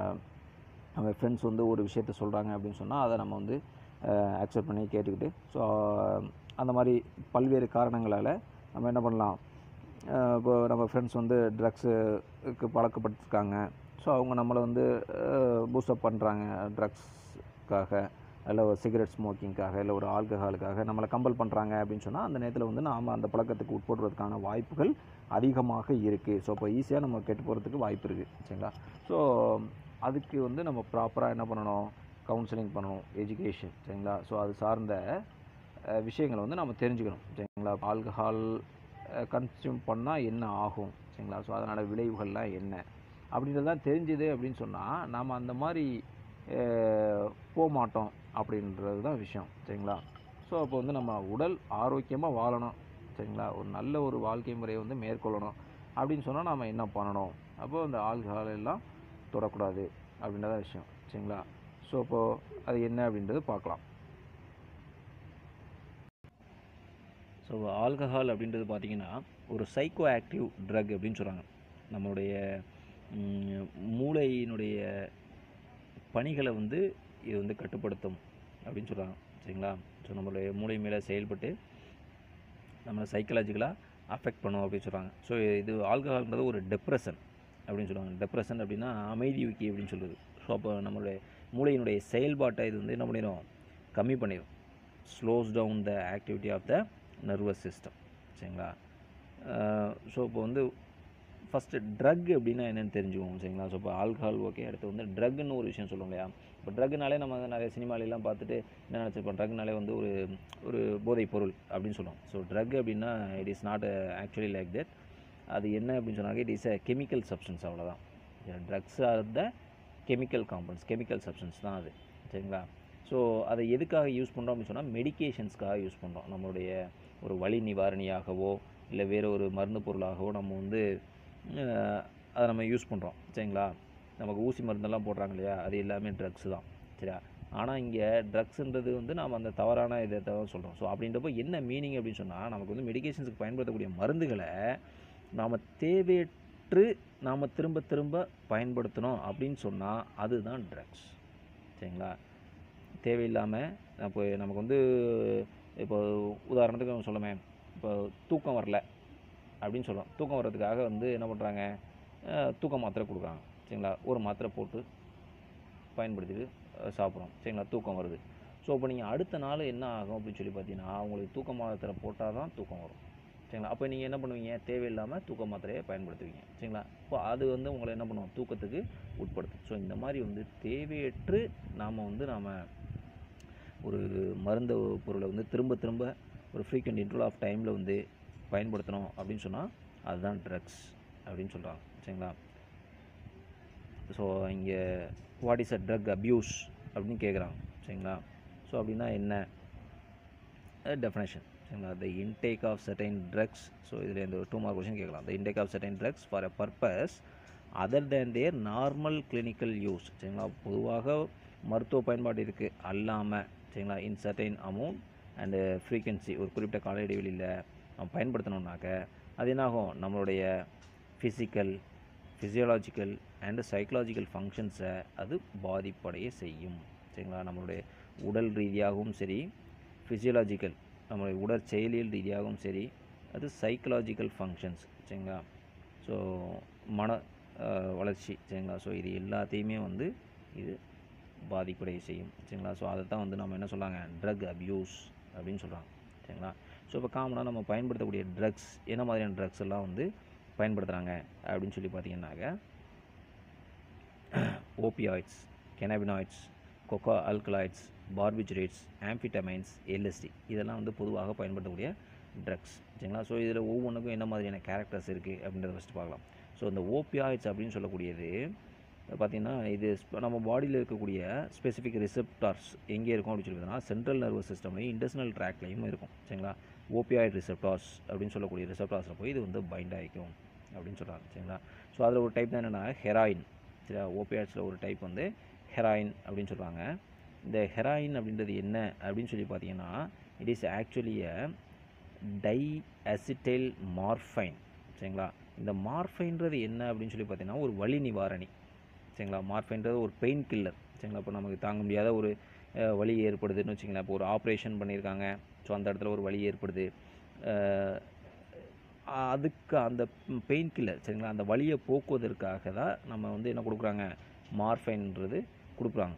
சரிங்களா? ஸோ அந்த மார்ஃபைன் எப்படி இருக்கும் அப்படின்னு சொல்லி பார்த்தீங்கன்னா, ஒயிட் கலராக இருக்கும், ஓடர்லெஸ், அதாவது நறுமணமற்றதாக இருக்கும். அடுத்து பிட்டர், சரிங்களா, கசப்பு சுவையுடையதாக இருக்கும். சரிங்களா? ஒரு கிறிஸ்டலின் காம்பவுண்ட். சரிங்களா? அது நம்ம உப்பு மாதிரி கிறிஸ்டலாக இருக்கும். சரிங்களா? ஸோ இதை எப்படி உருவாக்குறாங்க அப்படின்னு சொல்லி பார்த்தீங்கன்னா, இந்த மார்ஃபைனை வந்து அசிட்டிலேஷன் பண்ணாக்க உருவாகிறது தான் இந்த ஹெராயின். சரிங்களா? அசிட்டிலேஷன் ஆஃப் அந்த மார்ஃபைனில் வந்து அசிட்டிக் ஆசிடை வந்து ஆட் பண்ணுறது. சரிங்களா? அதுதான் அசிட்டிலேஷன் அப்படின்னு சொல்கிறாங்க. ஸோ அசிட்டிலேஷன் ஆஃப் மார்ஃபைன் பண்ணாக்க கிடைக்கக்கூடியது வந்து ஹெராயின். சரியா? ஸோ அது எதுலேருந்து பேசிக்காக உருவாக்குறாங்க அப்படின்னு சொல்லி பார்த்தீங்கன்னாக்கா, பாப்பி பிளான்ட், நம்ம சொல்லுவோம் இல்லையா, கசகசா செடி அப்படின்னு சொல்லுவாங்க இல்லையா, அந்த கசகசா செடியிலேருந்து பெறக்கூடிய ஒரு பொருள் தான் இந்த மார்ஃபைன். சரிங்களா? ஸோ இது வந்து ஒரு ஸ்ட்ராங்கஸ்ட் பெயின் கில்லராக இந்த மார்ஃபைன்றது செயல்படுது. ஸோ சர்ஜரி தான் சொன்னோம். சரிங்களா? ஒரு ஆப்ரேஷன் போது பயன்படுத்தக்கூடியது. ஸோ இதை வந்து ஒரு நார்கோட்டிக் ட்ரக்காக பயன்படுத்துகிறாங்க அதிக அளவில். ஸோ இது வந்து ஒரு டெப்ரெசண்ட் வகையை சேர்ந்தது அப்படின்னு சொல்லுவாங்க. அப்போ டெப்ரெசன்னா என்ன பண்ணுவோம், இட் இஸ் அமைதியூக்கி அப்படின்னு சொல்லுவாங்க. அதாவது நம்மளுடைய மூளையினுடைய செயல்பாட்டை, உடலினுடைய செயல்பாட்டை குறைக்கும். சரிங்களா? ஸோ அடுத்த குரூப்பு என்ன அப்படின்னு சொல்லி பார்த்தா, முதல்ல ஒரு குரூப் ஓபியாய்ட்ஸ்ன்னு சொன்னோமா, அடுத்த குரூப் என்னென்னா கெனாபினாய்ட்ஸ் அப்படின்னு சொல்கிறாங்க. இந்த கெனாபினாய்ட்ஸ் அப்படின்னு சொல்லக்கூடிய கெமிக்கல்ஸ் எல்லாம் ஒரு குறிப்பிட்ட பிளான்ட்லேருந்து தான் பெறப்படுது. கெனாபிஸ் சட்டைவா அப்படின்னு சொல்லக்கூடிய ஒரு தாவரம். சரிங்களா? ஸோ அது வந்து ஹெம்ப் பிளான்ட், அதாவது சணப்பயிர்னு சொல்லுவாங்க. ஸோ அந்த இதுலேருந்து உருவாக்கக்கூடிய குரூப் ஆஃப் கெமிக்கல்ஸை தான் வந்து கெனாபினாய்ட்ஸ் அப்படின்னு சொல்கிறாங்க. ஸோ இதில் என்னென்னலாம் இயற்கையாக கிடைக்கக்கூடிய கெனாபினாய்ட்ஸ் அப்படின்னு சொல்லக்கூடியது எதுலேருந்து பெறப்படுது அப்படின்னு சொல்லி பார்த்தீங்கன்னா, மரிஜுவானாவில் அந்த கெனாபினாய்ட்ஸ் இருக்குது, கஞ்சாவில் இருக்குது, ஹேஷிஸ், சாராஸ். ஸோ இதெல்லாம் வந்து பல்வேறு வகையான செடிகள். சரிங்களா? ஸோ இந்த செடி வகைகள்லேருந்து இந்த கெனாபினாய்ட்ஸ் என்று சொல்லக்கூடிய அந்த பொருள் வந்து கிடைக்குது. ஸோ இதோடைய வேலை என்ன, இது எப்படி வந்து நம்மளை டிஸ்டர்ப் பண்ணுது அப்படின்னு சொல்லி பார்த்தீங்கன்னா, நம்மளுடைய நியூரோ டிரான்ஸ்மிட்டர் அப்படின்னு சொல்லுவாங்க. நியூரோ டிரான்ஸ்மிட்டர் அப்படின்னு சொன்னாக்க, இந்த நர்வ் சிக்னல்ஸ் வந்து என்ன பண்ணும், ஒரு கெமிக்கல் சிக்னலை ப்ரொடியூஸ் பண்ணும். அந்த கெமிக்கல் சிக்னல்ஸை தான் நம்ம வந்து என்ன சொல்லுவாங்க, நியூரோ டிரான்ஸ்மிட்டர் அப்படின்னு சொல்லுவாங்க. அந்த நியூரோ டிரான்ஸ்மிட்டர் தான் ஒரு நரம்புக்கும் இன்னொரு நரம்புக்குமான கனெக்ஷனை ஏற்படுத்தக்கூடியது. ஸோ அதுதான் வந்து நர்வஸ் சிக்னல்ஸை ப்ராப்பராக அடுத்தடுத்த நர்வ்ஸ்க்கு எடுத்துகிட்டு போகக்கூடிய ஒரு கெமிக்கல் சப்ஸ்டன்ஸ், அது நியூரோ டிரான்ஸ்மிட்டர். சரியா? ஸோ அந்த நியூரோ டிரான்ஸ்மிட்டரான டோப்பாமைனை இருக்குது பார்த்தீங்களா, ஸோ அதை வந்து அதோடைய உற்பத்தியை வந்து இது தடை செய்யும். சரியா? ஸோ தடை செஞ்சு இது என்ன பண்ணுது அப்படின்னு சொல்லி பார்த்தீங்கன்னா, நம்மளுடைய சென்ட்ரல் நர்வஸ் சிஸ்டத்தை தூண்டுது அப்படின்னு சொல்கிறாங்க. ஸோ அதனால் தூண்டுறதுனால நமக்கு வந்து இன்க்ரீஸ் எனர்ஜி, ஸோ அதிக அளவில் எனர்ஜி உற்பத்தி ஆகுது. அண்டு சென்ஸ் ஆஃப் யூஃபோரியா அப்படின்னு சொல்கிறாங்க. யூஃபோரியான்றது என்ன அப்படின்னு சொன்னாங்க, அதீத ஒரு மகிழ்ச்சி ஊட்டும் உணர்வு, நமக்கு ரொம்ப ஒரு மாதிரி ரொம்ப ஹாப்பினஸ்ஸாக இருக்க மாதிரி ஒரு ஃபீல் வரும். சரியா? ஸோ அதுதான் இந்த கேனபினாய்ட்ஸ் அப்படின்னு சொல்லக்கூடிய இந்த கெமிக்கல்ஸ் வந்து செய்யுது. சரியா? ஸோ இப்போ நியூரோ டிரான்ஸ்மிட்டர் ஆன டோபாமைன் உடைய ரிலீஸில் வந்து இன்டர்ஃபரன்ஸை ஏற்படுத்தி, ஒரு தடையை ஏற்படுத்தி, ஸோ நம்மளுடைய சென்ட்ரல் நர்வஸ் சிஸ்டத்தை வந்து தூண்டி விட்டு நமக்கு வந்து அதிக அளவு எனர்ஜியையும் அதீத ஒரு மகிழ்ச்சி உணர்வையும் ஏற்படுத்தும். அதாவது போலியான ஒரு மகிழ்ச்சி உணர்வையும் இந்த கேனபினாய்ட்ஸ் அப்படின்றது ஏற்படுத்தும் அப்படின்னு சொல்கிறாங்க. ஸோ கீழே வந்து ஒரு டேப்லர் காலம் கொடுத்துருக்காங்க. அந்த டேப்லர் காலமில் பார்த்தீங்கன்னாக்க group of drugs and chemicals வந்து கொடுத்துருக்காங்க. அது என்னன்றது பார்க்கலாம். சரிங்களா? ட்ரக்ஸுடைய வகைகள் பொதுவாக என்னென்ன வகைகள் இருக்குது அப்படின்னு சொல்லி பார்த்தா, ஸ்டிமுலன்ஸ் தூண்டிகள், டெப்ரசன்ஸ் அமைதிவிகள், அப்புறம் வந்து நார்கோட்டிக் அண்ட் அனால்ஜெசிக்ஸ் அப்படின்னு சொல்லக்கூடியது, அதில் மருந்து பொருட்களாக பயன்படுத்தக்கூடியது. ஸோ அடுத்து கெனாபிஸ், சரிங்களா? அந்த குரூப் இப்போ படிச்சோம்னா கேனபினாய்ட்ஸ் அப்படின்னு சொன்னாங்க, அந்த குரூப்பு. அடுத்து ஹாலுசினோஜென்ஸ் அப்படின்னு சொன்னாக்க ஹாலுசினேஷன் அப்படின்னா என்ன தெரிஞ்சுங்க, ஒரு பொருள் வந்து இருக்கிற மாதிரியே தெரியும் ஆனால் இருக்காது. சரியா? ஸோ அந்த மாதிரி ஒரு பிரமையை ஏற்படுத்தக்கூடியது அதுதான் ஹாலுசினோஜென்ஸ். அந்த மாதிரி நிலையை ஏற்படுத்தக்கூடிய குரூப் ஆஃப் கெமிக்கல்ஸ். சரிங்களா? Group of drugs. ஸோ இப்படி வந்து ஒரு 5 கேட்டகரியாக வந்து ட்ரக்ஸ் வந்து பிரிச்சுட்டாங்க. சரியா? ஸோ அந்த ஸ்டிமுலன் கேட்டகரியில் இருக்கக்கூடியதெல்லாம் யார் அப்படின்னு சொன்னால், அந்த ஆம்ஃபிட்டமைன்ஸு, கொக்கைன்ஸு, நிக்கோட்டைனு, டொபாக்கோ. சரியா? ஸோ இதெல்லாம் வந்து என்னது, ஸ்டிமுலன் டைப்பு. சரிங்களா? ஸ்டிமுலன் டைப்னால் அது என்ன பண்ணும், நம்மளுடைய பிரெயினுடைய ஆக்டிவிட்டியை வந்து தூண்டும். சரிங்களா? Actually is the activity of the brain. சரியா? ஸோ அடுத்து வந்து டெப்ரசன்ஸ் அப்படின்னு சொன்னால் யாரெல்லாம் நம்மளை அமைதியூக்கிகள் அப்படின்னு சொல்லுவாங்க. ஸோ ஆல்கஹால்ஸு, பார்பிஜரேட்ஸ், ட்ராங்குலைசர்ஸ். ஸோ இந்த ட்ரக்ஸ் எல்லாம் இந்த கேட்டகரியில் வரும் அப்படின்னு சொன்னால் டெப்ரசன்ஸ் நம்மளுடைய மூளையினுடைய செயல்பாட்டை குறைக்கும். சரியா? முதல்ல சொன்னது ஸ்டிமுலன்ஸு, அதெல்லாம் மூளையினுடைய செயல்பாட்டை அதிகரிக்கும். சரிங்களா? ரொம்ப வேகமாக செயல்பட வைக்கும். இது வந்து டெப்ரசன்ட் அப்படின்னு சொன்னால் மூளையினுடைய செயல்பாட்டை ரொம்ப குறைச்சிடும். சரியா? ஸோ அது யார் அப்படின்றத நம்ம பார்த்தோம். ஸோ அடுத்த டைப் பார்த்திங்கன்னா ஓபியம், மார்ஃபைன். இந்த ஓபியமும் மார்ஃபைனும் பார்த்திங்கன்னா நார்கோட்டிக் ட்ரக்ஸ் அப்படின்னு சொல்லுவாங்க, அல்லது அனால்ஜெசிக்ஸ். சரிங்களா? ஸோ இது வந்து மருந்து பொருட்களாக பயன்படுத்தக்கூடியது. ஆனால் அதிக அளவில் பயன்படுத்தும் போது, அதிக அளவில் ரிப்பீட்டடாக பயன்படுத்தும் போது அது வந்து நமக்கு நம்மளுடைய மூளையினுடைய செயல்பாடு, சென்ட்ரல் நர்வஸ் சிஸ்டத்தை வந்து அமைதிப்படுத்துது. சரிங்களா? இதுவும் ஒரு டெப்ரசண்ட்டாக தான் செயல்படுது அப்படின்னு சொல்கிறாங்க. ஸோ அடுத்து பார்த்திங்கன்னா இந்த கெனாபிஸ் அப்படின்னு சொல்லக்கூடிய பிளான்ட்டு, எல்லாமே பிளான்ட்லேருந்து வரக்கூடியது. பாங்கு, மரிஜோனா, கஞ்சா, சாராஸ். சரிங்களா? இதெல்லாம் இதுலேருந்து கிடைக்கக்கூடிய பொருள். அதில் வந்து கெனபினாய்ட்ஸ் அப்படின்னு சொல்லக்கூடிய இந்த கெமிக்கல் சப்ஸ்டன்ஸ் இருக்கும். இது என்ன பண்ணுது அப்படின்னு சொல்லி பார்த்திங்கன்னா, நம்மளுடைய cardiovascular system, heart, blood vessels இதெல்லாம் இருக்கு இல்லையா, ஸோ அதை வந்து அஃபெக்ட் பண்ணுது அப்படின்னு சொல்கிறாங்க. அடுத்து இந்த ஹாலுசினோஜென்ஸ் அப்படின்னு சொல்லக்கூடிய இந்த லைசர்ஜிக் ஆசிட், டைஎத்திலமைட் அண்டு ஃபென்சைக்ளிடின் அப்படின்னு சொல்லக்கூடியது. சரிங்களா? ஸோ இது என்ன பண்ணுது அப்படின்னு சொல்லி பார்த்தீங்கன்னா, நம்ம பார்க்கக்கூடிய காட்சிகளை திரிபடைய செய்யும் அப்படின்னு சொல்லுவாங்க. சரிங்களா? அப்போ நம்ம பார்க்கக்கூடிய காட்சிகளில் கேட்கக்கூடிய விஷயங்கள், உணரக்கூடிய விஷயங்கள் இதெல்லாம் திரிபடைய செய்யும், டிஸ்டோர்ட்ஸ் அப்படின்னு சொல்கிறாங்க. ஸோ திரிபடைய செய்தல்ன்றால் என்ன, நம்ம தூரத்தில் பார்க்குறோம், ஒரு கயிறு ஒன்று கிடக்கு, ஆனால் நமக்கு பார்க்கும்போது எப்படி தெரியும், அந்த இடத்துல ஒரு பாம்பு இருக்கிற மாதிரி தெரியும். சரியா? இந்த தூரத்தில் வந்து எதுவுமே இருக்காது, ஆனால் அந்த இடத்துல வந்து ஒரு நீரோடை ஓடுற மாதிரி தெரியும். சரிங்களா? ஸோ இதெல்லாம் இயல்பாக இருக்குது. பொதுவாக சொல்லேன், இந்த மாதிரி விஷயங்கள் வந்து இல்லாத ஒரு விஷயம் இருப்பது போன்று தெரியும். சரிங்களா? ஸோ அதுதான் வந்து ஹாலுசினோஜென்ஸ் அப்படின்னு சொல்கிறது. சரிங்களா? ரைட். ஸோ இதுதான் கிளாசிஃபிகேஷன் ஆஃப் ட்ரக்ஸ். ஸோ அடுத்து பார்ப்போம். ஸோ அடுத்து பார்த்திங்கன்னா cocaine. Cocaine is one of the drug. சரிங்களா? ஸோ இது எதுலேருந்து எக்ஸ்ட்ராக்ட் பண்ணுறாங்க இந்த கொக்கைன் அப்படின்னு சொல்லி பார்த்தீங்கன்னா, எரித்ரோசைலம் கொக்கா அப்படின்னு சொல்லக்கூடிய கோகோ பிளான்ட் அப்படின்னு சொல்லுவாங்க. அந்த கோகோ பிளான்ட்லேருந்து தான் இது எக்ஸ்ட்ராக்ட் பண்ணுறாங்க. So it is a white powder அப்படின்னு சொல்கிறாங்க. சரிங்களா? அந்த கோகோ பிளான்ட்டுடைய லீவ்ஸ்லேருந்து இது எக்ஸ்ட்ராக்ட் பண்ணி எடுக்கிறாங்க. இது வந்து காமனாக வந்து கோக் ஆர் கிராக் அப்படின்னு சொல்கிறாங்க. இது வந்து நிறையா physical as well as the psychological ப்ராப்ளம்ஸை நமக்கு க்ரியேட் பண்ணுது அப்படின்னு சொல்கிறாங்க. சரிங்களா? உடல் ரீதியாகவும் சைக்கலாஜிக்கல் மன ரீதியாகவும் பிரச்சனைகள் ஏற்படுது. இது வந்து ஹாலுசினேஷன் அதான் இப்போ சொன்னோம் இல்லையா, இல்லாததை இருக்கிறது போன்ற தோற்றம் தரக்கூடியது கொக்கைன் நீங்கள் எடுத்துட்டோம் அப்படின்னு சொன்னாக்க இந்த மாதிரி ஹாலுசினோஜெனிக் ஃபீலிங்கை வந்து கொடுக்கும். அதுமாதிரி பெரனோயா அப்படின்னு சொல்லக்கூடிய ஒரு விதமான பிரம்மை, சரிங்களா, அதுவும் அதே தான் கிட்டத்தட்ட பிரம்மை, மனப்பிரம்மை, சித்த பிரம்மைன்னு சொல்கிறாங்க இல்லையா. ஸோ அந்த மாதிரி பிரம்மையை வந்து ஏற்படுத்தும் அப்படின்னு சொல்கிறாங்க. இப்போது இந்த ஹாலுசினோஜெனிக் ப்ராப்பர்ட்டி இருக்கக்கூடிய மற்ற தாவரங்கள் எது இந்த கொக்கோ தாண்டி அப்படின்னு சொல்லி பார்த்தீங்கன்னா ஏட்ரோபா பெல்லடோனா அப்படின்னு சொல்லுவோம். அடுத்து இந்த டேட்ரா மெட்டல் அப்படின்னு சொல்லுவாங்க இல்லையா, ஊமத்தம்பூ. ஸோ அதுலேயும் இந்த ப்ராப்பர்ட்டி இருக்குது அப்படின்னு சொல்கிறாங்க. ரைட். ஸோ அடுத்து பார்த்தீங்கன்னாக்கா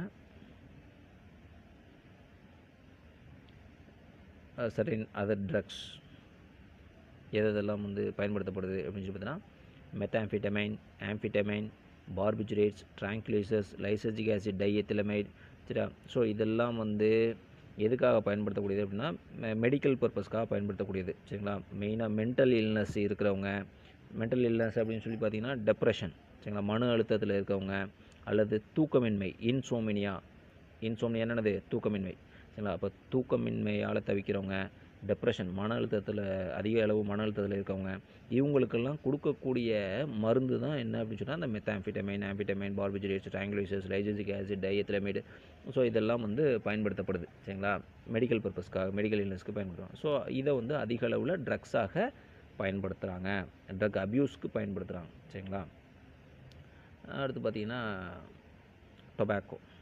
ஸோ இருக்கிறதுலே ஒரு one of the common and worst type of drug அப்படின்னு சொல்லலாம், சரியா. இப்போ இந்த டொபாக்கோ வந்து என்னென்ன வடிவத்தில் நமக்கு கிடைக்கிது அப்படின்னா ஸ்மோக், சரிங்களா, புகைப்பிடிக்கிறதுக்கு கிடைக்கிது. அடுத்து சீவ்டு, வாயில் போட்டு மெல்கிற மாதிரி, ஸ்னஃப்பு, இன்ஹேல் பண்ணுற மாதிரி, சரியா. ஸோ பவுடராக இருக்கும். ஸோ இந்த மாதிரி பல்வேறு வடிவங்களில் டொபாக்கோன்றது இருக்குது.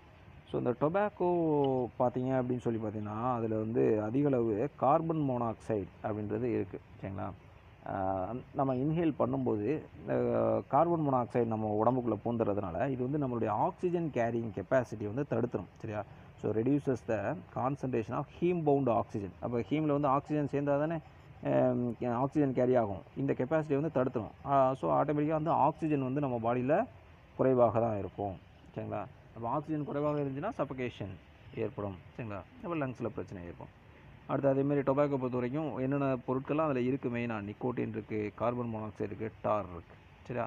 ஸோ இது பொதுவாக நம்மளுடைய இதயத்தையும் நுரையீரலையும் பாதிக்கக்கூடியது, சரிங்களா. Heart, lungs as well as த நர்வஸ் சிஸ்டம், சரிங்களா. நிக்கோட்டின் இருக்கு இல்லையா, ஸோ அது வந்து நர்வஸ் சிஸ்டத்தை பாதிக்கும், சரிங்களா. இப்போ கார்பன் மோனாக்சைடு அது வந்து மெயினாக பார்த்திங்கன்னா லங்ஸை பாதிக்கும். இது டார் ஹார்ட்டு, லங்ஸை பாதிக்கும், சரியா. ஸோ அதே மாதிரி இந்த இதில் இருக்கக்கூடிய இந்த நிக்கோட்டின் சப்ஸ்டன்ஸ் இருக்கு இல்லையா, இது வந்து ரெண்டு வேலையை செய்யும். ஒன்று பார்த்திங்கனாக்க நம்ம அடிக்ஷன் அப்படின்னு சொல்லலாம், திரும்ப திரும்ப நம்ம புகைப்பிடிக்கணும் அப்படின்ற ஒரு உணர்வு தோன்றுறது இல்லையா, அதை க்ரியேட் பண்ணுறது இந்த நிக்கோட்டின் தான், சரிங்களா. இன்னொன்று என்ன பண்ணும் அப்படின்னு சொல்லி பார்த்தீங்கன்னா இந்த நிக்கோட்டின் வந்து அட்ரினல் கிளாண்டை தூண்டி விடும், சரிங்களா. அப்போ அட்ரினல் கிளாண்டை தூண்டி விட்டுச்சு அப்படின்னு சொன்னாக்க அட்ரினல் கிளாண்ட் வந்து அதோடைய செக்ரீஷன் என்னது அட்ரினலின், நார் அட்ரினலின், சரியா. ஸோ இது அதிகமாக செக்ரேட் ஆகும்.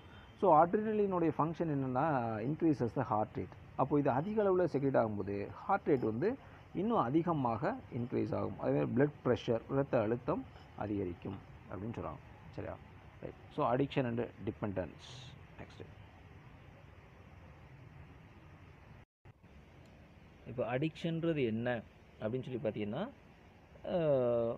திரும்ப திரும்ப ஒரு விஷயத்தை வந்து நாம் செய்யணும் அப்படின்ற ஒரு சைக்கலாஜிக்கல் ஸ்ட்ரெஸ்ஸை ஏற்படுத்துறது, சரி. ஸோ அதை தான் வந்து நம்ம அடிக்ஷன் அப்படின்னு சொல்கிறோம். இப்போ சாதாரணமாக நம்ம டீ குடிக்கிறோம், ஒரு ஈவினிங் வந்து நம்ம டீ குடிக்கிறோம் அப்படின்னு சொன்னாக்க டெய்லி நம்ம வந்து அந்த டைமுக்கு டீ குடிக்கணும் அப்படின்ற ஒரு ஃபீலிங் வந்து ஒரு ஈகர்னஸ் ஒன்று வரும், சரிங்களா. ஸோ அதை தான் நம்ம வந்து என்ன சொல்கிறோம், அடிக்ஷன். அப்போ டீ குடிக்கிறது கூட என்னது ஒரு அடிக்ஷன் தான், சரியா. ஸோ அந்த மாதிரி எல்லா பழக்கமே, ஒரு பழக்கம் வந்து நம்மளை திரும்ப திரும்ப அதை செய்யணும்னு தூண்டுச்சு அப்படின்னு சொன்னால் அது வந்து ஒரு கைண்ட் ஆஃப் அடிக்ஷன் தான். ஒரு சைக்கலாஜிக்கல் ஆர் ஃபிசிக்கல் நீட், நம்மளுடைய உடலுக்கோ அல்லது மனதுக்கோ ஒரு தேவையை உண்டு பண்ணுவது. ஸோ அந்த தேவை காரணமாக நம்ம என்ன பண்ணுறோம், ஒரு பொருளை வந்து நாம் எடுத்துக்கிறோம், சரிங்களா. ஃபிசிக்கலாகவோ உடல் ரீதியாகவோ மன ரீதியாகவோ நமக்கு ஒரு தேவை ஏற்படுது, சரிங்களா. ஸோ அதனால் என்ன பண்ணுறோம், ஒரு பொருளை வந்து நாம் எடுத்துக்கிறோம், சரிங்களா. ஸோ அது வந்து என்னது, ஒரு ஆல்கஹாலாக இருக்கலாம், இல்லை வேறு இப்போ நான் சொன்ன டீயாக கூட இருக்கலாம், சரிங்களா. ஸோ அந்த மாதிரி ஒரு தேவையை ஏற்படுத்துறது. ஸோ அது எது வரைக்கும் அப்படின்னு சொல்லி பார்த்தீங்கன்னா அது நம்மளுடைய உடலுக்கு வந்து ரொம்ப கேடு விளைவிக்கக்கூடிய அளவுக்கு நாம் அந்த பொருளை எடுத்துக்கிறோம், சரிங்களா. ஸோ அதை தான் நம்ம ப்ராப்பராக என்ன சொல்கிறோம், அடிக்ஷன் அப்படின்னு சொல்கிறோம். இந்த அடிக்ஷன் பிஹேவியர் அப்படின்றது பார்த்திங்கன்னா இருக்கிறதுலே ரொம்ப ஒரு ஒஸ்ட்டான ஒரு பிஹேவியர். அது நம்மளுடைய பர்சனல் லைஃப்பை டோட்டலாக வந்து டெஸ்ட்ராய் பண்ணிடும் அப்படின்னு சொல்கிறாங்க, சரிங்களா. ஸோ அதனால் நம்மளுடைய வாழ்க்கையை வந்து இழக்க நேரிடும், சரிங்களா. நம்மளுடைய வேலை வாய்ப்பை பறிச்சிடும். இப்போ ஒருத்தர் ஆல்கஹால் அதிகமாக கன்சியூம் பண்ணுறவராக இருந்தார் அப்படின்னு சொன்னால் அவரை யாரும் வந்து வேலைக்கு எடுத்துக்க மாட்டாங்க, சரிங்களா. ஸோ அந்த மாதிரி வந்து அவருடைய வேலை வாய்ப்பு பறிபோகும், சரிங்களா. அவங்க வீட்டில் அவருக்கு மரியாதை இருக்காது, அவரால் ஒரு பணம் சம்பாதிக்க முடியாது. ஏன்னா சம்பாதிக்கக்கூடிய பணத்தையும் கொண்டு போய்ட்டு ஒயின் ஷாப்பில் தான் செலவு பண்ணிட்டு வருவார், சரிங்களா. ஸோ அவருடைய நண்பர்களுக்குள்ளே சண்டை வரும், சரிங்களா. ஃபேமிலி ரிலேஷன்ஷிப்பும் நல்லா இருக்காது, சரிங்களா. ஸோ ஒட்டுமொத்த இந்த உலகமே அவருக்கு வந்து எதிரியாக மாறும், சரிங்களா. ஸோ அந்த மாதிரி வந்து பல்வேறு பிரச்சனைகள் வந்து அவருக்கு ஏற்படும், சரிங்களா. ஸோ அடிக்ஷன் வந்து ஒருத்தருடைய வாழ்க்கையில் பார்த்திங்க அப்படின்னு சொன்னாக்க ஒரு சைக்கலாஜிக்கல் அட்டாச்மெண்ட்டை வந்து ஏற்படுத்துது அப்படின்னு சொல்கிறாங்க. ஸோ அதனால் வந்து அவருக்கு வந்து யூஃபோரியா போன்ற உணர்வுகள் ஏற்படுது அப்படின்னா ஃபீலிங் குட், சரிங்களா. அப்போ வந்து அவரால் ஆல்கஹால் குடித்தாதான் மன ரீதியாக அவருக்கு வந்து நிறைவாக இருக்கும், அவரால் மகிழ்ச்சியாக இருக்க முடியும் அப்படின்ற ஒரு ஃபீலிங்கை வந்து ஏற்படுத்தும் அப்படின்னு சொல்கிறாங்க. ஸோ இப்படி ஆகுறதுனால அடுத்த கட்டம் என்ன ஆகும், ஒரு குறிப்பிட்ட லெவல் வந்து குடிச்சிட்டே இருக்கும்போது நம்ம பாடியில் இருக்கக்கூடிய ரிசெப்டாருடைய டாலரன்ஸ் லெவல் வந்து என்ன ஆகும் அப்படின்னு சொல்லி பார்த்தீங்கன்னா பாதிக்கப்படும், சரிங்களா. ஸோ அப்போ என்ன ஆகும் அப்படின்னு சொல்லி ரிப்பீட்டடாக நம்ம ட்ரக்ஸை பயன்படுத்தும் போது நம்மளுடைய டாலரன்ஸ் லெவல் வந்து பாதிக்கப்படும், சரிங்களா. அந்த ரிசெப்டாருடைய டாலரன்ஸ் லெவல் வந்து பாதிக்கப்படும். ஸோ அதனால் இப்போது ஓரளவு கம்மியாக ஸ்மோக் பண்ணுறாங்க அப்படின்னு சொன்னாக்க ஸோ அடுத்த தடவை அந்த ரிசெப்டார் செல்ஸ் எப்போ வேலை செய்யணும்னா அதை விட அதிகமாக கன்சியூம் பண்ணால் தான் வேலை செய்யும். இப்போ ஒருத்தர் வந்து ஒரு கொஞ்சமாக குடிக்கிறாரு அப்படின்னு சொன்னாக்க அப்போது அடுத்த தடவை அந்த லெவலுக்கு குடித்தா அவருக்கு வந்து அந்த போதை உணர்வு வந்து பத்தாது, சரிங்களா. ஏன்னா ரிசெப்டார் செல்ஸ் வந்து அதை அக்செப்ட் பண்ணாது, சரி. அப்போ இன்னும் கொஞ்சம் அதிகமாக குடித்தா தான் அவருக்கு வந்து அந்த ரிசெப்டார் செல்ஸ் அந்த ஃபீலிங் ஆஃப் யூஃபோரியா வந்து உருவாகும். ஸோ அப்போ அவர் இன்னும் அதிகமாக குடிக்கணும். அப்போ அடுத்த அதையும் அந்த அளவு குடிக்கிறாரு அப்படின்னு சொன்னால் இன்னும் கொஞ்ச நாளில் அதுவும் பத்தாது, இன்னும் சேர்த்து குடிக்கணும். ஸோ இந்த மாதிரி வந்து அதோட ரிசெப்டார் உடைய டாலரன்ஸ் லெவல் வந்து வேறுபட்டு போகும், சரிங்களா, பாதிக்கப்படும். ஸோ அதனால் வந்து அதிகமாக டோசேஜ் வந்து அதிகமாக எடுத்து ரொம்ப சீக்கிரமாகவே வந்து அவர் ஒரு க்ரானிக் ட்ரிங்கராக மாறி கடைசியில் வந்து எல்லா ஆர்கன்ஸ் அந்த ஆர்கன் சிஸ்டம்ஸும் பாதிக்கப்படும், சரிங்களா. ஸோ அப்போது எக்ஸஸாக நம்ம வந்து ட்ரக்ஸ் எடுத்துக்கிறதுனால, ட்ரக்ஸ் அண்ட் ஆல்கஹால் எடுத்துக்கிறதுனால என்ன ஆகுது அப்படின்னு சொல்லி பார்த்தீங்கன்னாக்கா ஃபிசிக்கல் அண்ட் சைக்கலாஜிக்கல் டிபெண்டன்ஸ் அப்படின்றது ஏற்படுது, சரிங்களா. அதாவது உடல் ரீதியாகவும் சரி மன ரீதியாகவும் அதுக்கு வந்து அவர் என்ன பண்ணுறாரு, அதை சார்ந்துடுறாரு, சரிங்களா. ஸோ அதுலேருந்து வெளியில் வர முடியாது அப்படின்ற மாதிரி. இப்போ வந்து சைக்கலாஜிக்கல் டிபெண்டன்ஸ் அப்படின்றது என்ன அப்படின்னு சொல்லி பார்த்தீங்கன்னா இப்போ ட்ரக்ஸ் எந்நேரமும் ட்ரக்ஸை பற்றின சிந்தனையாகவே இருந்துகிட்ருக்கும், சரிங்களா. அவரை பொறுத்த வரைக்கும் ட்ரக்ஸ் இல்லாமல் அவரால் இருக்க முடியாது. அப்போ இந்த ட்ரக்ஸ் இல்லாத இப்போ அந்த ஆல்கஹால் இல்லாத ஆல்கஹாலுக்காக அவர் வந்து ஏங்கிட்டு இருப்பார். இப்போ காலையிலேருந்து சாயங்காலம் வரைக்கும் ஒருத்தர் வேலை செய்கிறாருன்னா அதை நினச்சிட்டே தான் வேலை செய்வார், சரிங்களா. அப்போ சாயங்காலம் போய் அவருக்கு அந்த ஆல்கஹாலை குடித்தா தான் அவருக்கு வந்து அந்த ஃபீலிங், இந்த ஸ்டேட்டு, இந்த யூஃபோரியா அப்படின்றது உருவாகும், சரிங்களா. ஸோ அதுதான் வந்து சைக்கலாஜிக்கல் டிபெண்டன்ஸ் அப்படின்னு சொல்கிறது. சைக்கலாஜிக்கலாக அந்த ட்ரக்ஸுக்கு வந்து அவர் அடிமையாகிடுவார், சரிங்களா. ஸோ எந்நேரமும் அதை பற்றின சிந்தனையிலேயே தான் இருப்பார். வேலை செய்யும்போது கூட அந்த சிந்தனையிலே தான் வேலை செஞ்சிட்ருப்பார், சரிங்களா. ஸோ அது வந்து சைக்கலாஜிக்கல் டிபெண்டன்ஸ் அப்படின்னு சொல்கிறாங்க. அதே மாதிரி வந்து ஃபிசிக்கல் டிபெண்டன்ஸும் ஏற்படும் அடுத்த கட்டமாக. அப்படி ஃபிசிக்கல் டிபெண்டன்ஸ் ஏற்படும்போது அவருடைய உடல் வந்து அந்த ட்ரக்ஸுக்கு வந்து கேட்கும், சரிங்களா.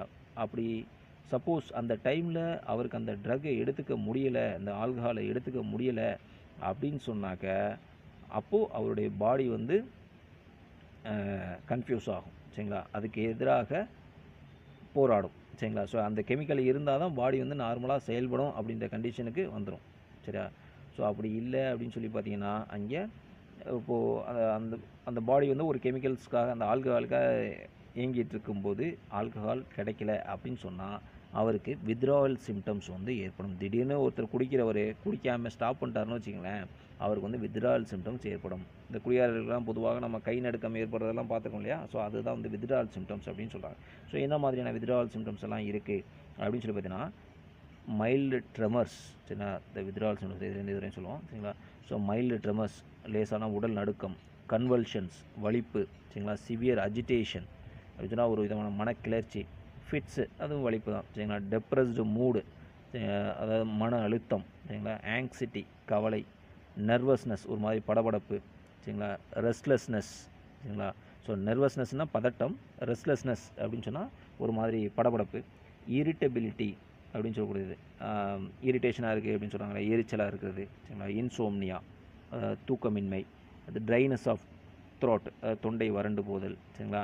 ஸோ இந்த மாதிரி வந்து பல்வேறு வித்ட்ராவல் சிம்டம்ஸ் அப்படின்றது ஒருத்தர் ட்ரக்கை சடனாக ஸ்டாப் பண்ணாருனாக்க இந்த மாதிரி சிம்டம்ஸ் எல்லாம் ஏற்படும் அப்படின்னு சொல்கிறாங்க. ஸோ இதெல்லாம் different types of drug abuse சரியா. சரி, டிஃப்ரெண்ட் டைப் ஆஃப் ட்ரக் அப்யூஸ்க்கு தகுந்த மாதிரி இந்த வித்ட்ராவல் சிம்டம்ஸ் அப்படின்றது ஏற்படும் சரியா. ரைட், நெக்ஸ்ட் பார்த்தீங்கன்னா alcoholism. So what is alcoholism அப்படின்னு சொன்னால் it is the inability to control drinking சரியா. அவரால் கட்டுப்படுத்த முடியாத நிலைமை வருது இல்லையா, ஸோ அதுதான் வந்து ஆல்கஹாலிசம் அப்படின்னு சொல்கிறாங்க. ஸோ இந்த மாதிரி இருக்கவங்களுக்கு வந்து ட்ரீட்மெண்ட்டு ப்ராசஸ் இருக்குது சரிங்களா. ஸோ அப்போ வந்து ட்ரீட்மெண்ட் மூலமாக இதை வந்து கவுன்சிலிங் கொடுத்து சரி பண்ண முடியும் சரிங்களா. அப்போ அதிக அளவில் இருக்கும்போது அவர் உடம்புல வந்து ஆல்கஹால் கண்டென்ட் அதிகம் இருந்தது அப்படின்னு சொன்னாக்க டீடாக்சிஃபிகேஷன் பண்ணுவாங்க சரிங்களா. ஸோ டீடாக்சிஃபிகேஷன் பண்ணி உடல்லேருந்து சுத்தமாக வந்து அந்த கெமிக்கல் சப்ஸ்டன்ஸை எலிமினேட் பண்ணி ஸோ அதுக்கப்புறம் வந்து ப்ராப்பர் கவுன்சிலிங் கொடுத்து அவங்கள வந்து குணப்படுத்த முடியும் அப்படின்னு சொல்கிறாங்க சரிங்களா. Effects of drugs.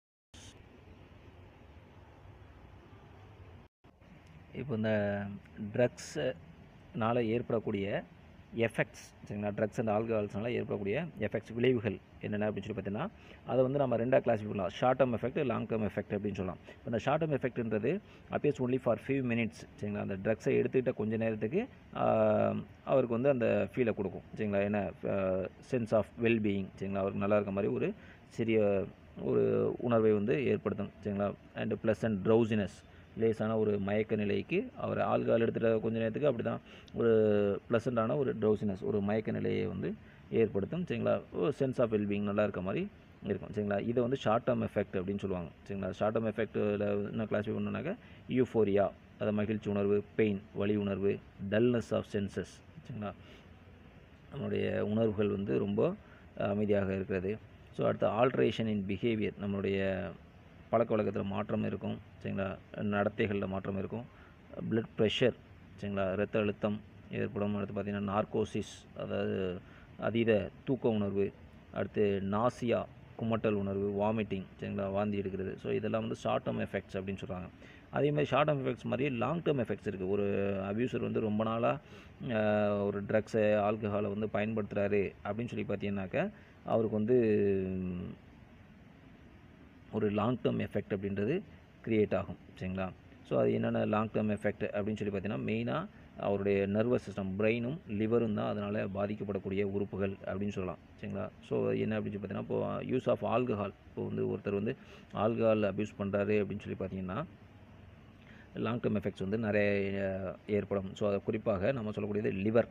ஸோ லிவரில் வந்து ஃபேட்டு பிரேக் டவுன் பண்ணுறதுக்கான என்சைம் வந்து அங்கே தான் என்சைமில் பிக்மெண்ட் வந்து அங்கே தான் ப்ரொடியூஸ் ஆகுது இல்லையா.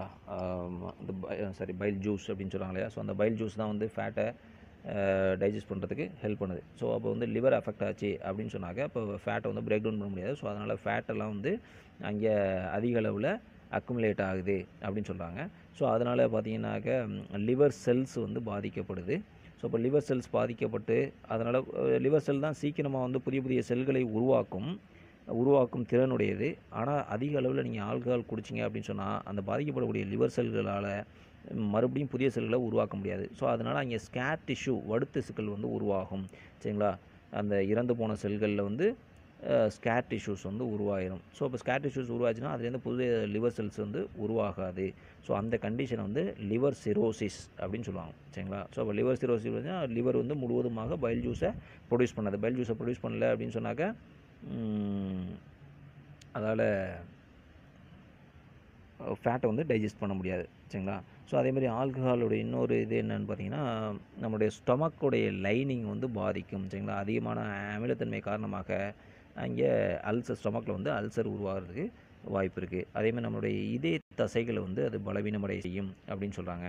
ஸோ அப்போது ஹார்ட் அட்டாக் வர்றதுக்கான வாய்ப்புகள் இருக்குது. ஹை பிளட் ப்ரெஷர் வரும் சரிங்களா. ஸ்ட்ரோக்கு, பக்கவாதம், கொரோனரி ஆர்டரி டிசீஸு, ஸோ இரத்த குழாய்களில் அடைப்பு சரிங்களா, ஹார்ட் அட்டாக்ஸு. ஸோ இதெல்லாம் வர்றதுக்கான அதிக வாய்ப்பு இருக்குது. அதேமாதிரி கொர்சகாஃப் சிண்ட்ரோம் அப்படின்னு சொல்கிறாங்க. அது என்னென்னா நம்மளுடைய மெமரி லாஸ் சரிங்களா. ஸோ தீவிரமான அவருடைய நினைவு திறன் அப்படின்றது மிக பெரிய அளவில் வந்து பாதிப்படையும். சரிங்களா, ஞாபக சக்தி வந்து ரொம்ப குறைஞ்சி போயிடும். சரிங்களா. ஸோ அடுத்து ப்ரிவென்ஷன் அண்ட் கண்ட்ரோல்.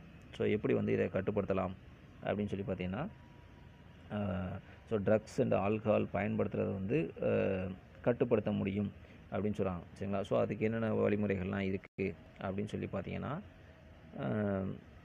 சரியான ஸ்டெப்ஸ் சொல்கிறாங்க. Effectively dealing with peer pressure. சரிங்களா. இப்போ பெரும்பாலும் யங்ஸ்டர்ஸ் வந்து இதனால் பாதிக்கப்படுறாங்க. ஒன்று ஆல்கஹால் அபியூஸ்னாலேயோ ட்ரக் அபியூஸ்னாலேயோ பாதிக்கப்படுறாங்க அப்படின்னு சொன்னால் அதுக்கு முக்கியமான காரணம் யாராக இருப்பாங்கன்னா அவங்களுடைய ஃப்ரெண்ட்ஸ். சரிங்களா, பீர் ப்ரெஷர் அப்படின்னு சொல்கிறாங்க. ஸோ அந்த மாதிரி இருக்கக்கூடிய நண்பர்களை வந்து அவாய்ட் பண்ணிக்கிறது நல்லது. சரிங்களா. அப்போ நம்ம தேர்ந்தெடுக்கும் போது நல்ல நண்பர்கள் மட்டும் தேர்ந்தெடுக்கணும். சரிங்களா. ஸோ இந்த மாதிரி பழக்க வழக்கங்கள் இருக்கக்கூடிய நண்பர்களை வந்து நாம் கூட்டாளி குழுவாக சேர்த்துக்க கூடாது. சரிங்களா. அடுத்து seeking help from parents and peers. சரிங்களா. இப்போ நல்ல நண்பர்கள் சொன்னாலே அதேமாரி பெற்றோர்கள் நல்ல நண்பர்கள். ஸோ இவங்கக்கிட்ட நாம் வந்து ஒரு ஆலோசனை கேட்கலாம். சரிங்களா. ஏதாவது ஒரு நம்ம ட்ரபுளில் இருக்கிறோம், பிரச்சனையில் இருக்கிறோம் அப்படின்னு சொன்னாக்கா அந்த மாதிரி நல்ல நண்பர்களையோ அதேமாரி பேரண்ட்ஸ்கிட்ட வந்து எதையும் மறைக்காமல் எல்லா விஷயங்களையும் வந்து சொல்லி அவங்கக்கிட்ட தீர்வுகளை கேட்டால் அவங்க வந்து முறையான ஆலோசனை வழங்கி நம்ம இந்த மாதிரி பழக்க வழக்கங்களுக்கு உட்படாமல் நம்மளுடைய கவலைகளை வந்து தீர்ப்பாங்க அப்படின்னு சொல்லலாம். சரிங்களா. அடுத்து எஜுகேஷன் அண்ட் கவுன்சிலிங். நம்மளுடைய பேரண்ட்ஸ் மட்டும் இல்லாமல் நம்மளுடைய பள்ளிகள்லேயும் இது மாதிரி வந்து ட்ரக்ஸுக்காக எஜுகேஷன் கொடுத்து ட்ரக்ஸு மற்றும் ஆல்கஹாலுக்கு எதிராக கவுன்சிலிங் கொடுத்து அந்த ஸ்டூடெண்ட்ஸ் வந்து ஒரு பாசிட்டிவ் மைண்டோட இருக்கிறதுக்கு ஹெல்ப் பண்ணுவாங்க. சரிங்களா. இப்போ ஒரு பிரச்சனை வருதுன்னா அதை எந்த மாதிரி வந்து அணுகணும், எந்த மாதிரி எதிர்கொள்ளணும் அப்படின்றத பற்றி எஜுகேஷன் அண்ட் கவுன்சிலிங் கொடுத்து இந்த மாதிரி பழக்கங்களில் இருந்து விடுபட வைக்கிறதுக்கு வாய்ப்புகள் இருக்குது. அடுத்து லுக்கிங் ஃபார் டேஞ்சர் சைன்ஸ். சரிங்களா. இப்போது பெற்றோர்கள் மற்றும் ஆசிரியர்கள் தொடர்ந்து வந்து மாணவர்களை கண்காணித்து, இல்லை நம்மளுடைய நண்பர்களே இருக்காங்க அப்படின்னு சொன்னால் நண்பர்களை கண்காணித்து அவங்க இந்த மாதிரி ஆல்கஹால் மாதிரியான விஷயங்கள் ஏதாவது அவர்கிட்ட தென்படுதா அப்படின்ற அறிகுறிகளை கரெக்டாக பாயிண்ட் அவுட் பண்ணி நாம் அதுக்கான சொல்யூஷனை வந்து நம்ம கொடுத்து அவரை அந்த பழக்கத்துலேருந்து வெளிக்கொண்டு கொண்டு வரணும். சரிங்களா. Seeking professional medical assistance. இப்போ நம்ம நண்பர்களோ பெரியவர்களோ யாராவது வந்து இந்த மாதிரி ஒரு பழக்கத்துக்கு அடிமைப்பட்டிருக்காங்க அப்படின்னு சொன்னாக்க அவங்கள வந்து ஒரு மருத்துவ ஆலோசனைக்கு உட்படுத்தி, சரிங்களா, ஏன்னா நிறையா குவாலிஃபைடு சைக்காலஜிஸ்ட் டாக்டர்ஸ் இருக்காங்க, சைக்காட்ரிஸ்ட் இருக்காங்க. சரிங்களா. De addiction centres, rehabilitation centres எல்லாம் இருக்குது. ஸோ இவங்ககிட்ட கொண்டு போய் விட்டு அந்த மாதிரி பர்சன்ஸை வந்து மீட்டு கொண்டு வர முடியும். அந்த ட்ரக்ஸ் அண்ட் அபியூஸ்லேருந்து மீட்டு கொண்டு வர முடியும். சரிங்களா. ரைட். நெக்ஸ்ட்டு பார்த்தீங்க அப்படின்னு சொன்னாக்க mental health and depression. Mental health மனநலம். சரிங்களா. டெப்ரெஷன் அப்படின்னு சொன்னால் மன அழுத்தம். சரிங்களா. ஸோ மனநலன் அப்படின்றது என்ன அப்படின்னு சொல்லி பார்த்தீங்கன்னா ஒரு மனிதர் வந்து சைக்கலாஜிக்கலாக வெல்பீயிங் இந்த மைண்ட். சரிங்களா. வித் செல்ஃப் எஸ்டீம் சுயமரியாதையுடைய இருக்கிறது தான் வந்து மென்டல் ஹெல்த் அப்படின்னு சொல்கிறாங்க. சரிங்களா. நல்ல நிலைமையில் அவருடைய மூளையினுடைய செயல்பாடு நல்ல திறனில் நல்ல சுயமரியாதையோடைய ஒழுக்கமாக இருப்பது வந்து மென்டல் ஹெல்த் அப்படின்னு சொல்லுவாங்க. சரிங்களா. ஸோ இப்போ இங்கே செல்ஃப் எஸ்டீம்ன்றது சுயமரியாதை அப்படின்னு சொன்னோம் இல்லையா. அந்த சுயமரியாதைன்றது என்ன அப்படின்னு சொல்லி பார்த்தீங்கன்னா லைக்கிங் யுவர் செல்ஃப். சரி, உங்களுக்கே உங்களை வந்து பிடிச்சிருக்கணும். சரிங்களா. ஸோ நீங்கள் அதே மாதிரி எடுக்கக்கூடிய முடிவுகள் எல்லாம் வந்து சரியான முடிவுகளாக இருக்கும் அப்படின்றத நீங்கள் நம்பணும். சரிங்களா. ஒரு பாசிட்டிவ் மைண்ட் செட்டில் இருக்கிறது தான் வந்து நம்ம செல்ஃப் எஸ்டீம் அப்படின்னு சொல்கிறோம். ஸோ அந்த பர்சனை தான் வந்து நம்ம மென்டல் ஹெல்த் உடைய பர்சன் அப்படின்னு சொல்கிறோம். சரிங்களா. அதே மாதிரி அவருடைய வந்து ஒரு மென்டலி ஹெல்த்தி பர்சனாக இருக்கார் அப்படின்னு சொல்லி பார்த்தீங்கன்னா அவருடைய பொது வாழ்க்கையில் எல்லாருடையும் நல்ல ரிலேஷன்ஷிப்பை வந்து மெயின்டைன் பண்ணுவார். சரிங்களா. அதேமாதிரி அவர் செய்யக்கூடிய காரியங்களை வந்து எல்லோரும் வந்து பாராட்டக்கூடிய விதமாக இருக்கும். சரிங்களா. அதே மாதிரி எல்லாருடையும் ஒன்று சேர்ந்து ஒற்றுமையாக வாழக்கூடியவராக இருப்பார். சரிங்களா. ஸோ அப்படி இருக்கவர் தான் மென்டலி ஹெல்த்தி பீப்புள் அப்படின்னு சொல்லுவோம். அதே டெப்ரெஷன் அப்படின்னு சொல்லி பார்த்தீங்கன்னாக்கா டிப்ரெஷனான மன அழுத்தம். சரிங்களா. ஸோ இப்போது அவர் இந்த நேரமும் வந்து ஒரு மன அழுத்தத்தில் இருந்தார் அப்படின்னு சொல்லி பார்த்தீங்கன்னா டிப்ரெஸ்டு மூடு. சரிங்களா. அவர் எப்போதுமே வந்து ஒரு நல்ல ஆரோக்கியமான மனநிலையில் இருக்க மாட்டார். லாஸ் ஆஃப் இன்ட்ரெஸ்ட், எதுலேயும் ஒரு ஆர்வம் இருக்காது. ஒரு மகிழ்ச்சியூட்டும் விஷயத்தில் கூட அவருக்கு நார்மலாக எல்லாருக்கும் ஒரு மகிழ்ச்சியூட்டும் விஷயத்தில் கூட அவர் வந்து ஒரு ஆர்வம் இல்லாமல் இருப்பார். அடுத்து ஃபீலிங் ஆஃப் கில்ட், ஒரு குற்ற உணர்வோடு இருக்குது. லோ செல்ஃப் ஒர்த்து, நாம் எதுக்குமே லாய்க்கில்லை அப்படின்ற மாதிரி சுயமதிப்பீடு இழப்பு. சரிங்களா. ஸோ அந்த மாதிரி நினைக்கிறது சொல்லுவாங்க இல்லையா, நம்ம ரொம்ப தாழ்வு மனப்பான்மை அப்படின்னு சொல்லுவேன். ஸோ அந்த மாதிரி இருக்குது. டிஸ்டர்ப்டு ஸ்லீப், புவர் அப்டைட், தூக்கம் சரியான உறக்கம் இல்லாமல் இருக்குது. அடுத்து புவர் அப்படைட், சரியான பசி எடுக்காது. Low energy and poor concentration. சரிங்களா. ஸோ ரொம்ப குறைந்த கவனம் இருக்கிறது. ஸோ இதெல்லாம் வந்து டெப்ரெஷனுக்கான அறிகுறிகள் அப்படின்னு சொல்லலாம். சரிங்களா. சரி, இப்போ வந்து மெயினாக signs and symptoms of mental depression. இந்த மென்டல் டெப்ரெஷன் இருக்கக்கூடியவங்கள்ட்ட என்ன மாதிரியான அறிகுறிகள்லாம் தென்படும் அப்படின்னு சொல்லி பார்த்தீங்கன்னா, லாஸ் ஆஃப் செல்ஃப் கான்ஃபிடென்ஸ், சரிங்களா, அவருக்கு சுயநம்பிக்கை அப்படின்றது இருக்காது. செல்ஃப் எஸ்டீம், தன்மதிப்பு, சுயமரியாதை அப்படின்றது அந்தளவுக்கு இருக்காது. அடுத்து ஆங்ஸைட்டி, சரிங்களா, எப்போ பார்த்தாலும் அவங்க வந்து ஒரு கவலையில் இருப்பாங்க. அடுத்து not being able to enjoy things that are usually pleasurable or interesting, அதாவது மகிழ்ச்சி ஊட்டக்கூடிய அல்ல ஆர்வமிக்க செயல்கள் கூட வந்து இவங்களுக்கு ஒரு ஆர்வம் இருக்காது. அவங்களால அந்த திங்ஸை வந்து என்ஜாய் பண்ண முடியாது அப்படின்னு சொல்கிறாங்க. ஸோ இதெல்லாம் வந்து signs and symptoms of mental depression இருக்கவங்களுக்கு, சரிங்களா. ஸோ அப்போ இதை போக்கணும் அப்படின்னு சொல்லி பார்த்தீங்கன்னாக்க, இந்த மென்டல் டெப்ரெஷனை வந்து விரட்டணும் அப்படின்னு சொன்னால் அப்போ என்ன செய்யணும் அப்படின்னு சொல்லி பார்த்தீங்கன்னாக்கா, லைஃப் ஸ்டைல் சேஞ்சஸ் நமக்கு வந்து தேவைப்படுது. ஸோ எக்ஸசைஸ் பண்ணணும், நல்ல யோகா பண்ணணும், மெடிடேஷன் பண்ணணும், சரிங்களா, நல்ல ஹெல்த்தி ஃபுட்ஸை எடுத்துக்கணும், சரிங்களா. அப்போ நம்ம வந்து ஆட்டோமேட்டிக்காக டெப்ரெஷன்லேருந்து ரிலீவ் ஆகலாம், விடுபடலாம் அப்படின்னு சொல்கிறாங்க. நம்ம எக்ஸசைஸ் பண்ணும்போது நம்ம பாடியில் வந்து செரட்டோனின் உருவாகுது, என்டார்ஃபின்ஸ் உருவாகுது. ஸோ இதெல்லாம் வந்து ஒரு நியூரோ டிரான்ஸ்மிட்டர், சரியா.